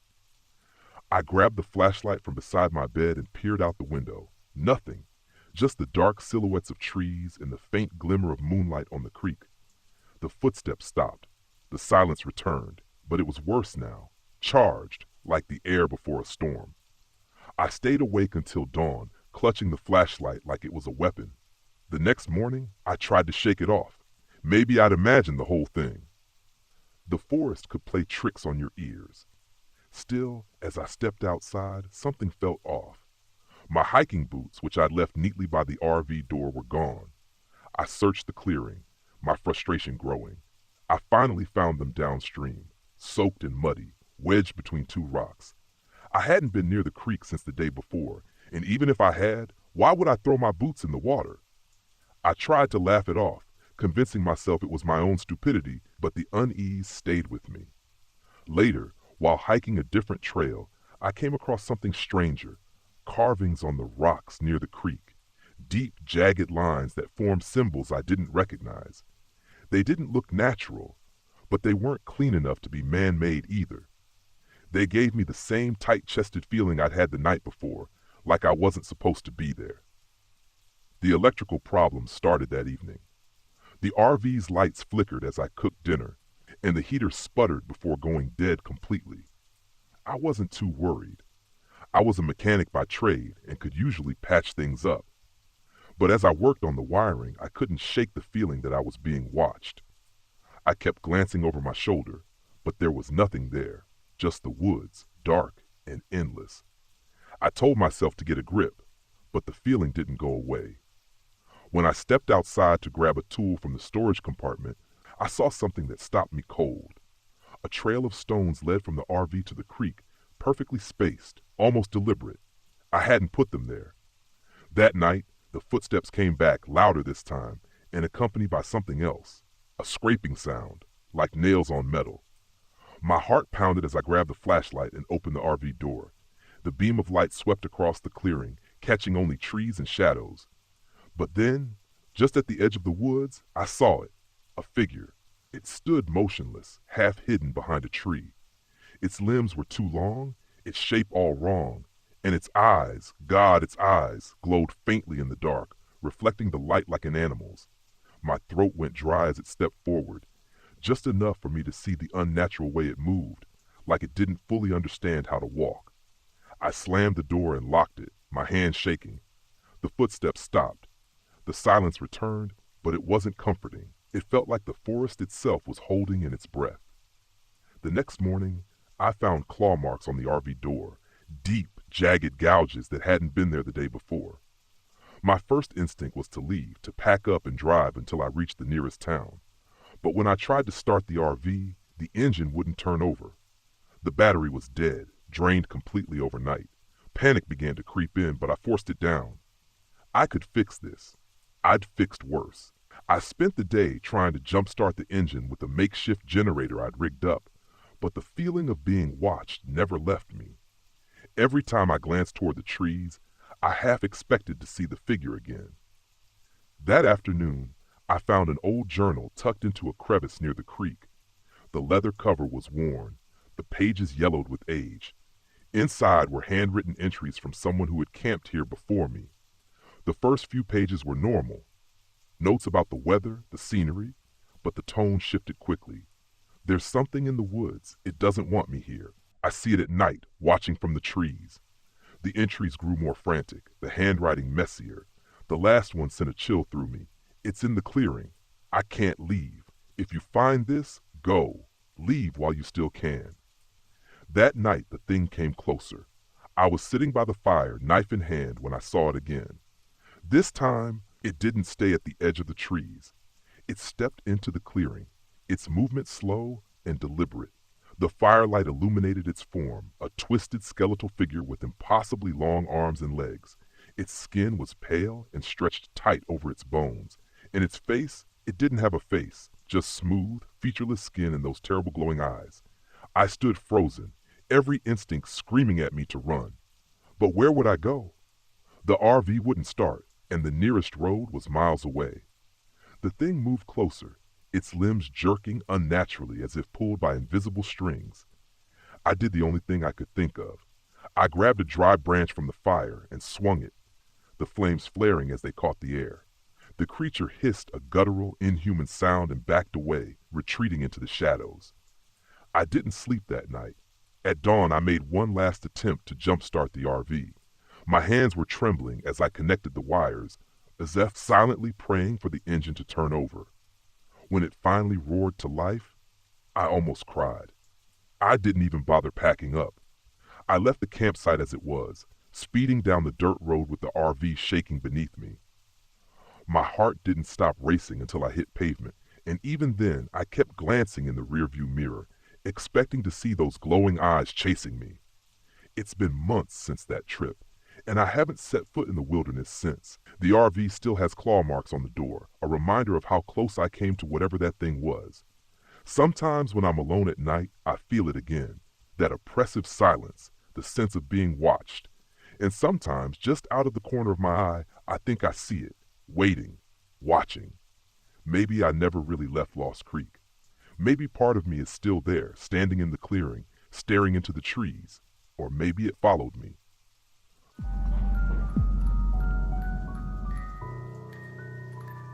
The drive through Oregon was supposed to be simple. I was heading up from Boise to see my brother in Eugene, something I'd done plenty of times. It was 2011, and my old Chevy truck was holding up better than I was. After working long shifts at the warehouse, I had taken the trip to clear my head and catch up with family. My name's Randy Marlin, by the way, and I've worked pretty much every hard labor job you can imagine since I was 16. Grew up in Idaho, moved around, nothing exciting about that. The sun was beginning to dip behind the mountains when I made the decision that would change everything. My phone's GPS signal dropped somewhere past Bend, and instead of turning around like any sensible person would, I decided to wing it. I figured I'd cut through some back roads to shave time off my drive, convinced I knew the way. Bad move. The paved road eventually turned to gravel, then dirt. The trees pressed closer to the truck, and I started to get a little uneasy. It wasn't immediate, more like a low, creeping feeling in the back of my mind, of the kind. The deeper I went, the less sure I became that I was still heading in the right direction. The old map in my glove compartment wasn't much help. It was tattered and about 10 years out of date, but I pressed on because I'm stubborn like that. About an hour later, I realized I was well and truly lost. I hadn't seen another car for miles, not even a trailhead or sign, just dense forest all around me. It didn't help that the fuel gauge was creeping closer to empty, and it was getting darker by the minute. I considered turning back, but the narrow winding path didn't make it easy to reverse.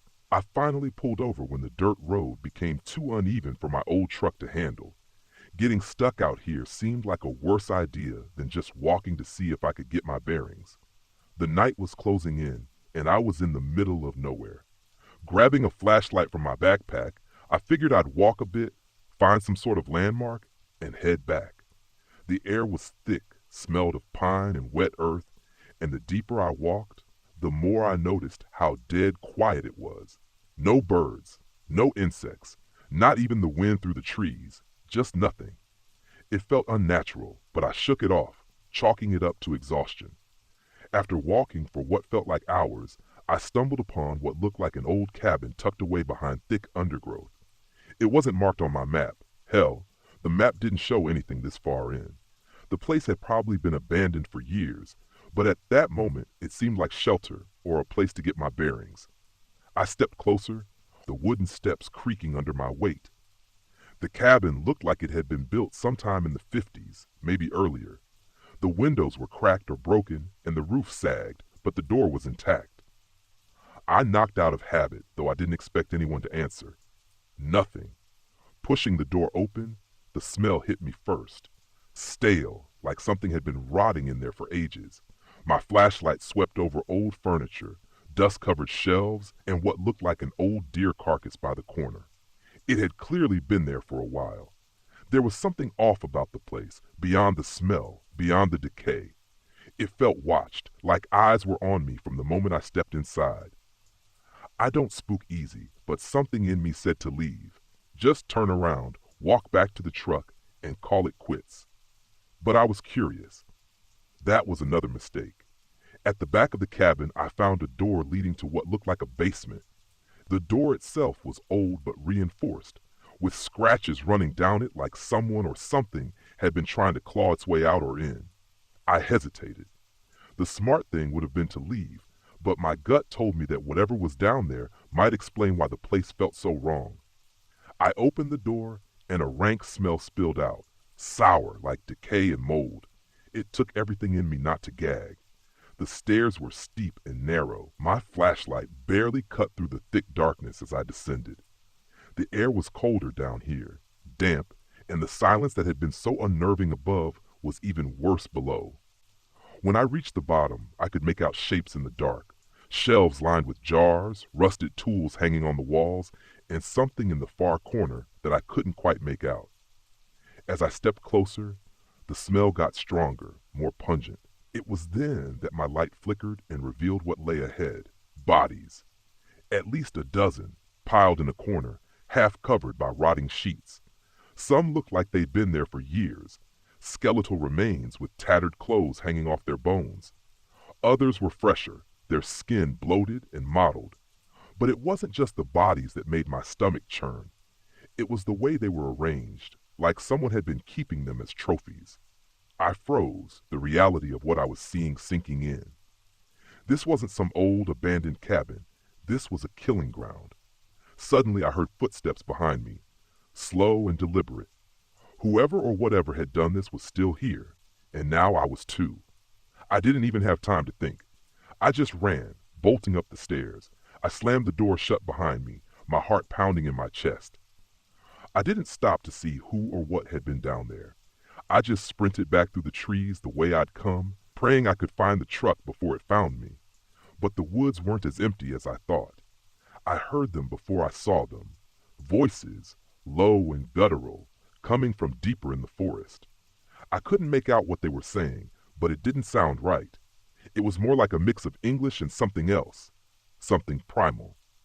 My flashlight flickered again, casting long shadows across the trees as I stumbled over roots and rocks. That's when I saw them, 3 figures moving through the trees, their bodies hunched and twisted. They weren't like any people I'd ever seen, filthy, covered in dirt, their faces obscured by hair and grime. But what stood out most was their size. These weren't just people. They were massive, their limbs elongated and distorted, like something had gone wrong during their growth. Inbred, maybe. Whatever they weren't fully human anymore. They were hunting me. I pushed harder, my lungs burning as I ducked and weaved through the forest. Every step I took they matched, moving faster and faster. I could hear them now, their breath ragged, their laughter, if you could call it that, echoing through the trees. I spotted the truck ahead, the only salvation I had left, but I wasn't fast enough. One of them grabbed me from behind, dragging me to the ground. I kicked and thrashed, but its grip was like iron. I felt a blade press against my neck, cold and sharp. For a second, I thought it was over, that I was just going to end up like the bodies in that basement. But then a gunshot rang out, echoing through the woods. The grip on my neck loosened, and I scrambled to my feet. Another shot followed, and the figure that had me collapsed to the ground, unmoving. I turned to see a man standing by the truck, rifle in hand. He looked like a local, flannel shirt, beard, and a cigarette hanging from his mouth. Without saying a word, he motioned for me to get in. I didn't argue. We drove in silence for a while, the only sound being the rumble of the engine and my labored breathing. I didn't ask who he was, and he didn't offer any explanation. After what felt like hours, he finally spoke. "Don't ever come back here. Those woods belong to them now." I didn't ask who they were. I didn't need to. I left Oregon the next morning, didn't even stop in Eugene. I never told anyone what happened, not my brother, not my friends. But every now and then, I think about that basement, about the bodies and the ones still roaming the forest, and I know one thing for sure. I'm never taking another back road again. My name is Smith Johnson, and in 2010, I decided it was a good idea to take my RV deep into the Bitterroot National Forest. I figured, what better way to disconnect from the world than to be surrounded by nature?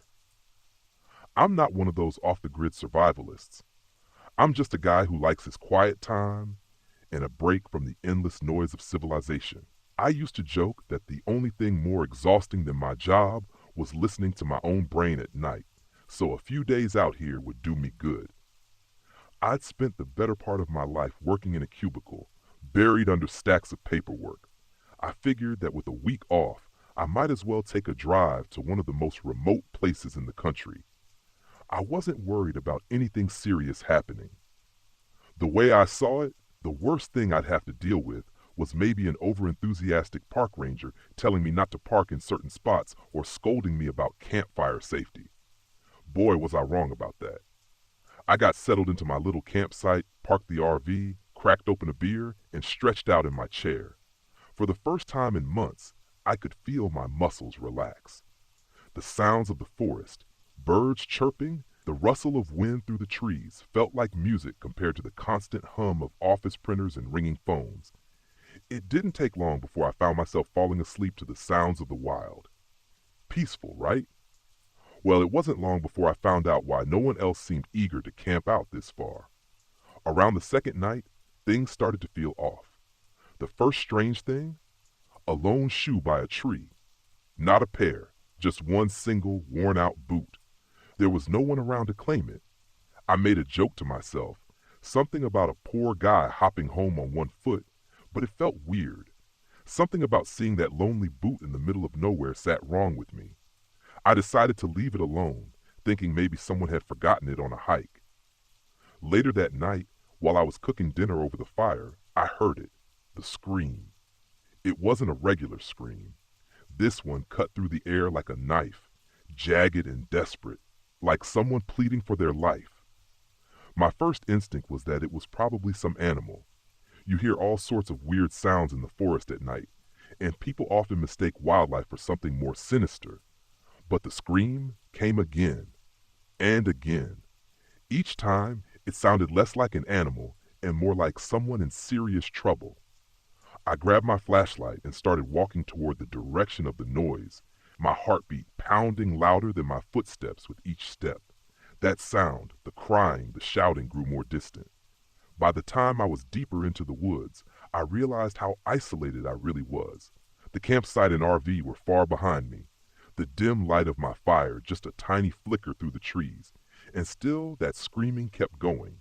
Then I saw something, or rather someone, moving through the trees, maybe 30 yards ahead of me. I could barely make out a figure in the low light. They weren't running but walking fast, darting between the trees. I shouted to them, asking if they needed help, but they didn't respond. They just kept moving. So like an idiot, I kept following. Eventually, I got close enough to see him, dirty, thin, his clothes ripped like he'd been living in the woods for weeks, maybe longer. His face was gaunt, and his skin looked like it hadn't seen a shower in months. He was carrying something in his hand, a knife. No, something sharp, jagged. It was hard to tell in the dark.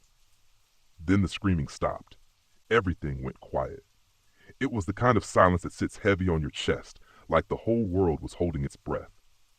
He turned to look at me just as I came up from behind a tree. That's when I saw the blood. His hands, his clothes, they were stained thick and fresh. He didn't seem bothered that I'd caught up with him. He didn't even try to run. He just stared at me like he was waiting to see what I'd do next. His eyes, though, I promised I wouldn't mention them, had a look I couldn't shake. Dead inside. I froze. I wanted to run, to scream, to do anything but stand there like a deer caught in headlights, but my legs wouldn't move. I managed to choke out, "What the hell did you do?" He tilted his head like a dog hearing a strange sound, and then in the most casual tone I've ever heard in my life, he said, "You hear them too?" I wasn't sure what he meant by them, but I didn't care to ask. Now, most people in this kind of situation would probably do the smart thing, turn around and get the hell out of there. But I wasn't thinking clearly. I was standing face to face with a man who had clearly just done something awful, and for some reason my brain was stuck on one thought. Is he alone? Was he part of something bigger, some group of psychos living out here in the wilderness? Then, without warning, he lunged at me. I barely managed to jump back, my flashlight clattering to the ground. He swung whatever was in his hand, an old, rusted machete, I think, and missed me by inches. My instincts finally kicked in, and I turned and ran. I could hear him chasing me, his footsteps fast and relentless behind me. But something weird happened. After a few minutes of running, the footsteps just stopped. I didn't look back. I kept running until I reached my campsite, my lungs burning, my legs shaking. I slammed the RV door behind me and locked it. My hands were shaking as I fumbled for my phone, dialing 911. When I finally got through, I told them everything, and they assured me they'd send someone out. It felt like hours before I heard the sirens. When the rangers and local deputies showed up, I was ready to believe they'd think I was crazy, some out-of-towner rattled by the isolation of the woods. But they didn't. They didn't even look surprised. They took me to a nearby ranger station for questioning, and that's when I found out why. I wasn't the first one to encounter this guy. Apparently for years campers had been disappearing from the area. Some had been found mutilated, others never seen again. They had a name for him, Marcus Gray. Gray used to be some kind of survivalist, a loner who lived in these woods for years. After his family died in a car accident, he just snapped. He'd been living off the land, attacking anyone unlucky enough to wander too far into his territory. And those screams I heard, the police had been hearing them too. They set up searches, but no one could ever find where he was hiding. Until that night. They eventually found Gray the next day, hiding in an old abandoned cabin deep in the woods. His machete was still stained, and so were the walls of the cabin. He wasn't alone when they found him. There were bodies, 3 of them, strewn around the cabin like forgotten dolls. People who had gone missing weeks before ever showed up. They shot him when he tried to attack the officers. Marcus Gray was dead. But the real kicker? Turns out the guy didn't kill for any logical reason. He just did it. Some part of his mind broke all those years ago, and he decided to take others with him into that abyss. There was no big conspiracy, no hidden agenda, just a broken man doing awful things. As I packed up my RV and left the next day, I couldn't help but think about what the rangers told me. If you hear screaming in the woods, run the other way. Guess that's one piece of advice I'll never ignore again.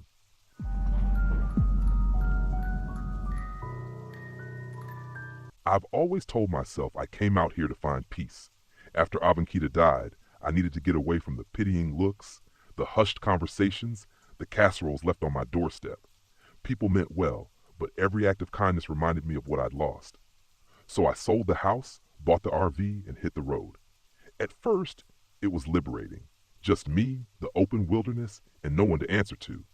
But now, deep in the boundary waters with snow piling up outside and the heater sputtering its last breath, I was starting to think I'd made a mistake. The solitude that once felt like freedom now felt like a cage. It had been snowing for 3 days straight. My RV was parked on the edge of a frozen lake, surrounded by a dense forest of pine and birch. The silence was oppressive, broken only by the occasional howl of a wolf or the groan of ice shifting under the snow. I'd chosen this spot for its isolation. No cell service, no people, just me, my thoughts, and the wilderness.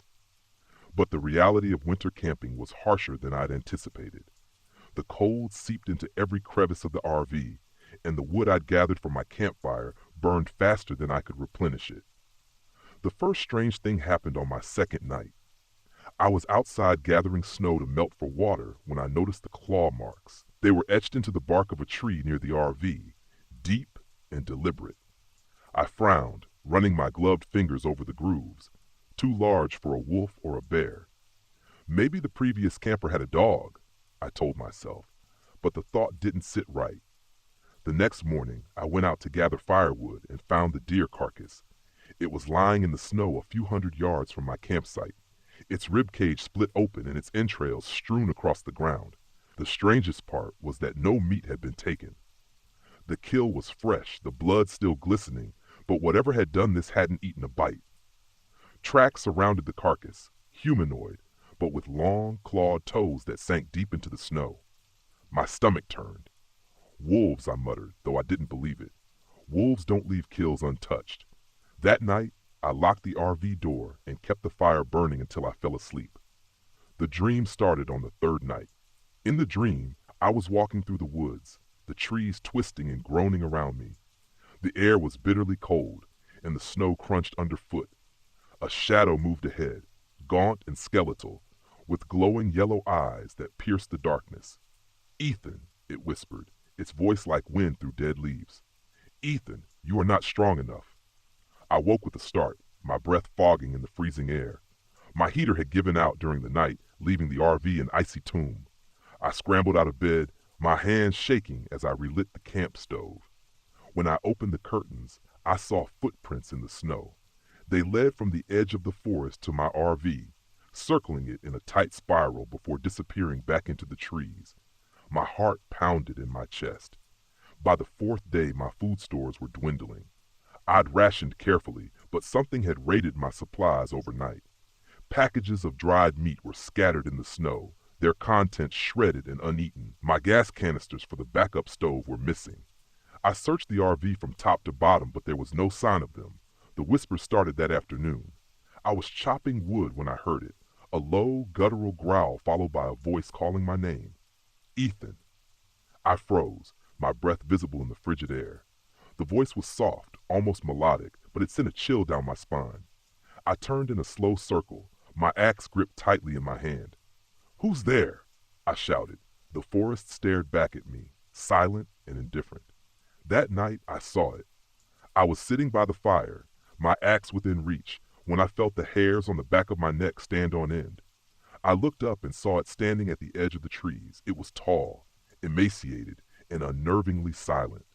Its skin was stretched tight over its bones, mottled with patches of frostbitten flesh. Antlers jutted from its skull, their jagged tips catching the firelight. Its eyes glowed yellow, unblinking. I reached for my axe, but the creature didn't move. It just stared at me, its breath fogging in the cold air. "Stay away," I whispered, my voice trembling. The Wendigo tilted its head, as if considering my words. Then, with unnatural speed, it darted forward, stopping just short of the fire. Its clawed hand reached out, dragging across the RV's window, leaving deep gouges in the glass. I stumbled backward, falling into the snow. When I looked up, it was gone. The next morning, I found an old book buried in one of my storage bins. It was a collection of local legends, something I'd picked up at a roadside shop during my travels. Flipping through its pages, I found a chapter on the Wendigo. According to the legend, the Wendigo was a spirit of hunger and greed, preying on those who ventured too far into the wilderness. It drove its victims mad, whispering their fears and failures until they gave in to despair. The book mentioned fire as a potential deterrent, along with the importance of resisting its psychological influence. "You must not succumb," the text read. "To fall into despair is to invite the Wendigo into your soul." That night, the Wendigo came closer. I fortified the RV as best I could, piling firewood around the perimeter and keeping my torch within reach. The whispers grew louder, filling the air with their mournful cadence. "Ethan," the Wendigo hissed, its voice seeping through the walls. "You are weak. You will not survive." I clenched my hands into fists, trying to block it out. "Shut up," I muttered over and over. The fire outside roared, but the heat felt fragile against the encroaching cold. The Wendigo appeared again, its skeletal frame illuminated by the flames. "You are alone," it whispered. "You have always been alone." I grabbed the torch and stumbled outside, my breath coming in short, panicked gasps. "Leave me alone!" I shouted, thrusting the flames toward the creature. The Wendigo recoiled, its body flickering like a shadow in the firelight. For a moment, I thought I'd driven it off. Then it lunged. The next moments were a blur. The Wendigo's claws raked across my arm, sending me sprawling into the snow. Pain shot through me, hot and sharp, but I didn't let go of the torch. I swung it wildly, the flames licking at the creature's frostbitten skin. It shrieked, a high, keening wail that pierced the night. The fire roared higher, embers scattering into the darkness. The Wendigo retreated, its glowing eyes fixed on mine. "This is not over," it hissed, then disappeared into the trees. I didn't sleep that night. By dawn, the snow had stopped, and the road out of the Boundary Waters was clear enough to drive. I packed up the RV with shaking hands, leaving behind most of my gear. As I drove away, the forest seemed to watch me, its shadows stretching long and dark across the snow. I haven't returned to the wilderness since. Even now I hear the Wendigo's whispers in my dreams, a haunting reminder of the darkness that lurks at the edge of solitude. But I survived. For now, that's enough.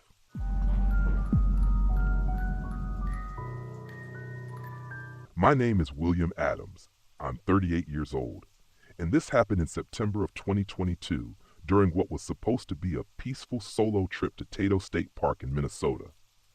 I've been camping for most of my adult life, first with my husband, Peter, and later on my own after he passed away last year. Tato was our favorite spot, especially in the fall, when the leaves along the cliffs turned fiery red and gold. It felt like the right place to reconnect with him in a way and to prove to myself that I could keep going, even without him. Looking back, I should have chosen someplace else. I arrived at Tato on a crisp Tuesday morning, the kind of day that makes you feel lucky to be alive. The air was sharp and clean, scented with pine and the tang of Lake Superior. My RV was parked in a secluded spot near one of the less popular trails. From there, I planned to hike out to High Falls, do some bird watching, and maybe find time to take a longer hike to the backwoods near Bear Lake.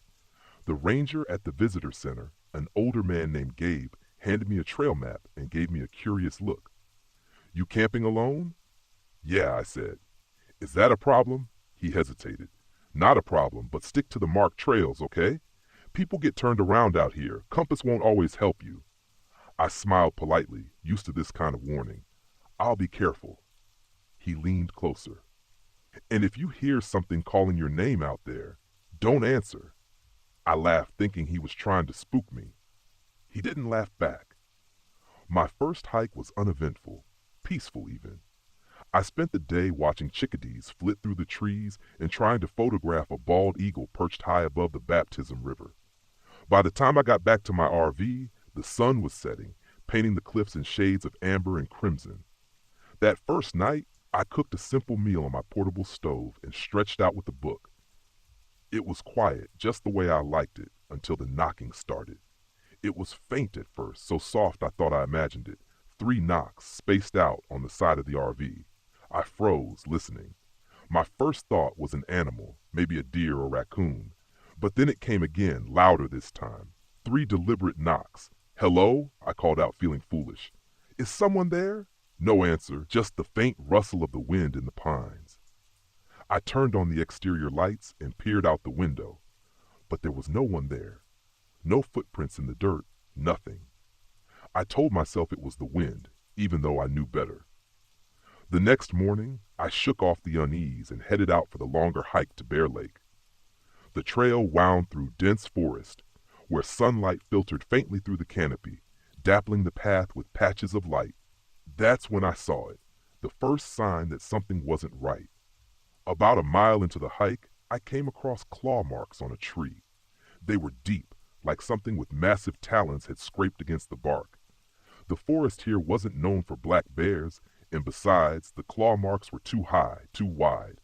I told myself it had to be some other animal, a lynx maybe, but the sight of it stayed with me, a nagging thought I couldn't shake. I pushed on, stopping occasionally to photograph the way the light hit the trees. The trail narrowed as I approached Bear Lake, and that's when I saw her. A woman was sitting on a boulder near the edge of the trail.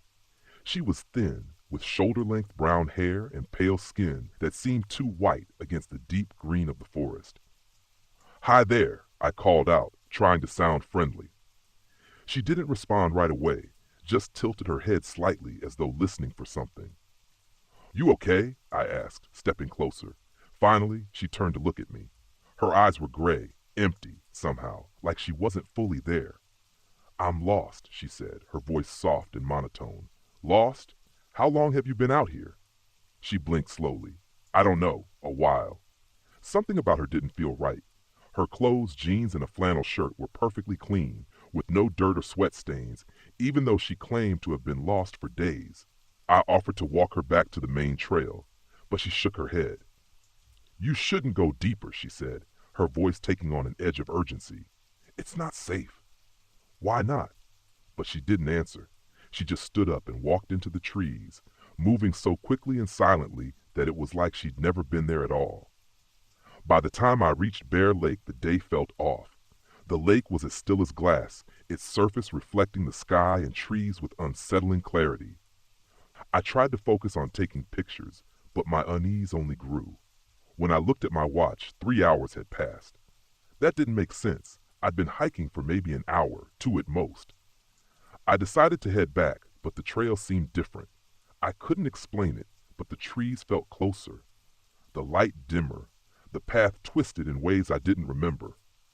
And I kept seeing movement out of the corner of my eye, shadows that vanished when I turned to look. By the time I made it back to the RV, the sun was setting again, painting the sky in blood-red streaks. That night, I couldn't shake the feeling that I wasn't alone. The knocking came again, louder this time, followed by a faint scratching sound, like claws on metal.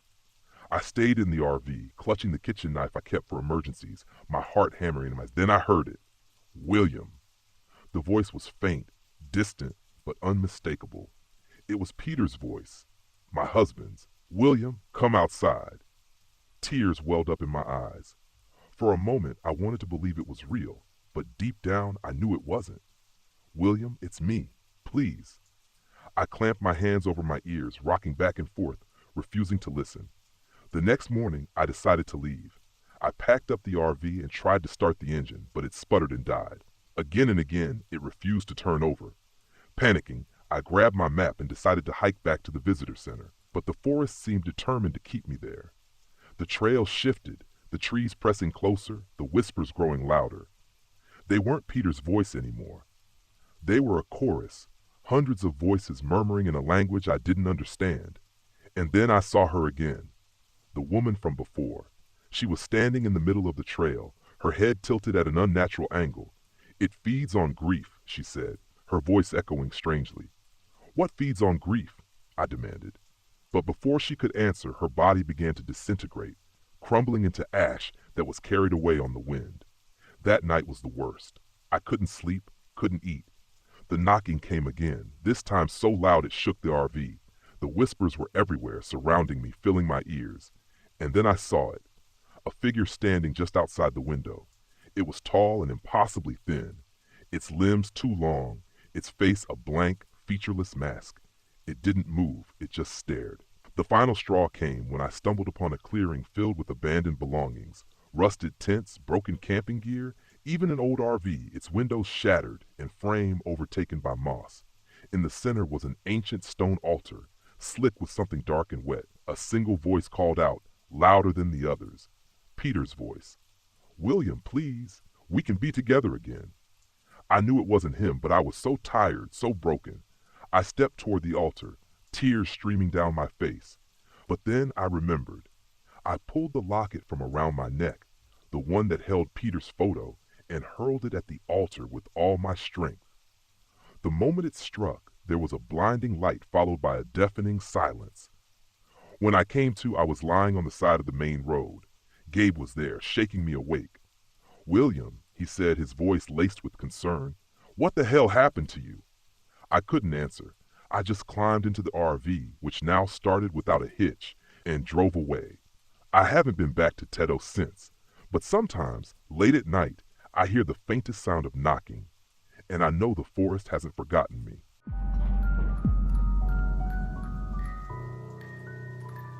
I never thought I'd regret planning this trip. It was supposed to be simple, a weekend in the Smokies, reconnecting with my sister Ellie and our friends Marissa and Liam, a remote trail, a bit of camping, and no distractions. But as I sit in this RV, claw marks still etched into its side, my hands won't stop shaking. I keep replaying every moment, trying to pinpoint where it all went wrong. It started as an adventure. We parked the RV at a secluded trailhead, miles away from the crowded campsites, and unloaded our gear. The plan was to hike 5 miles in, set up camp, and spend 2 nights surrounded by nothing but nature. Ellie grumbled as I handed out the supplies. Why are we packing so light, David? She asked, adjusting her backpack. This is your fault. If I freeze to death. You won't freeze, I said, rolling my eyes. It's supposed to be a challenge. You wanted to get off the grid, right? Sure, Liam chimed in, balancing his gear awkwardly. Nothing screams relaxation like walking into the wilderness with barely enough stuff to survive. Marissa smiled at him. Don't worry, I brought extras, she said, patting her pack. Sage, crystals, and my talisman, just in case. Ellie snorted. Right, because ghosts and boogeymen are a real threat out here. You shouldn't mock things you don't understand, Marissa said softly. I kept quiet, letting them bicker as we hiked into the woods. The Smokies were beautiful, draped in their namesake mist. Sunlight filtered through the dense canopy, dappling the trail with golden patches. But the deeper we went, the quieter it became. No bird song, no rustling leaves, just our footsteps crunching over the dirt. We reached the clearing by late afternoon. It was perfect, a flat space surrounded by tall trees, with a creek nearby for water. I helped Liam pitch the tents, though one of the poles snapped when he handled it too roughly. He ended up sharing with Ellie and Marissa. As the sun dipped behind the mountains, I lit the campfire and passed around the food. The warmth and light felt comforting. Even Ellie started to relax, teasing Liam for his lack of camping skills. You didn't even know how to set up the stove, she said, grinning. Hey, I'm learning, he shot back. Besides, I'm here for the company, not the survival skills. We laughed, and for a moment, everything felt normal. But that night, the woods didn't let us forget where we were. The first sign came when we heard it, knocking sounds, faint but deliberate. At first, I thought it was an animal, but the rhythm was too consistent. Knock, knock, knock, then silence. Liam sat up, peering into the darkness. What the hell was that? Probably just a woodpecker, Ellie said, though her voice wavered. Marissa's face had gone pale. It's not a woodpecker, she whispered. That's a warning. A warning? Ellie scoffed. Come on, Marissa, I said, trying to stay calm. It's probably nothing, but everyone stay close to the fire. We stayed up late, listening. The knocking came and went, moving closer, then farther away. Around midnight, it stopped. I convinced myself it was just the wind, though my gut told me otherwise. The next morning, things got worse. When I stepped out of my tent, the first thing I noticed was the ground. Deep gouges marred the soil around our camp, like something with claws had raked through it. There were no tracks, no signs of animals, just those unnerving marks. What the hell did this? Ellie asked, crouching to inspect them. Bear, maybe? I said, though I didn't believe it. Marissa shook her head. No, this is deliberate. Look how precise it is. Ellie rolled her eyes. Oh, let me guess, another sign from the spirits? Marissa didn't answer. Instead, she dug through her pack, searching for something. A moment later, she froze. My talisman, she said, her voice trembling. It's gone. Maybe you dropped it, Liam offered. No, she snapped. I kept it in a zip pocket. It's gone. We spent the morning checking the camp, but the talisman wasn't there. By noon, I decided we needed a distraction. We followed a nearby trail, hoping to find a scenic overlook. The hike was uneventful, but the tension between us lingered. Liam tried to lighten the mood, cracking jokes, but even he seemed uneasy. The second night was worse. It started with Liam swearing he saw someone standing at the edge of the firelight, a woman, tall and thin, her face obscured by shadows. When I shone my flashlight, there was nothing there. Probably just a trick of the light, Ellie said, though her hands were trembling. We settled back into the tents, but sleep didn't come. Around 2 a.m., I heard it, knocking again, closer this time. I stepped outside, shining my flashlight into the trees. The beam caught something, a shape, pale and humanoid, ducking behind a tree. Who's there? I called, my voice shaking. No answer. The knocking stopped. By morning, the group was unraveling. Liam was jumpy, refusing to leave the camp. Marissa was frantic, insisting we were being stalked by something ancient and evil. Even Ellie, ever the skeptic, seemed rattled. Okay, I said, trying to keep control. We'll break camp and head back to the RV. We're done here. But when we packed up and started hiking, we realized something terrifying. The trail had changed. The landmarks we passed before were gone, replaced by unfamiliar terrain. It was as if the forest itself had shifted. This isn't possible, Ellie said, staring at the map. We've only gone a mile. Where's the creek? Marissa looked at me, her eyes filled with fear. It's Spearfinger, she said. She's toying with us. Spearfinger? I repeated. An old Cherokee legend, she explained. A stone witch who can shapeshift. She lures people into the woods and kills them by stealing their livers. That's ridiculous, Ellie snapped. We're just lost. This isn't some fairy tale. But deep down, I knew Marissa was right. Something unnatural was happening. That evening, Liam vanished. One moment he was with us, muttering about how he hated the forest, and the next he was gone. We called his name, searched the surrounding trees, but there was no sign of him. An hour later he returned, stumbling into camp. His face was pale, his eyes distant. He didn't speak, just sat by the fire, staring blankly. Liam, I asked, shaking his shoulder. Where did you go? He didn't answer. Ellie backed away. Something's wrong with him. Marissa grabbed my arm. That's not Liam, she whispered. Before I could respond, Liam looked up, his lips curled into a smile, a cold, unnatural expression. And then he spoke, his voice distorted. You can't escape. Panic set in. Marissa lit Sage, waving the smoke around the camp. It's her, she said. She's taken his form. Ellie grabbed a stick from the fire, holding it like a weapon. Stay back. Liam, or whatever had taken his place, laughed, a hollow, chilling sound. Then he lunged. Marissa screamed, throwing salt at him. The figure recoiled, its skin bubbling like acid. It let out an inhuman shriek before collapsing into the dirt. When we looked again, Liam was gone. In his place were claw marks in the earth, leading into the darkness. We didn't sleep. The forest was alive with sounds, whispers, footsteps, the faint knocking that had haunted us from the beginning. Marissa insisted we perform a ritual to weaken Spearfinger. She burned her talisman and scattered the ashes around the camp, chanting prayers under her breath. At dawn, we ran. The forest seemed to fight us, trees looming closer, shadows darting just out of sight. But finally, mercifully, we reached the RV. As we drove away, I glanced in the rearview mirror. A figure stood at the edge of the trees, watching us.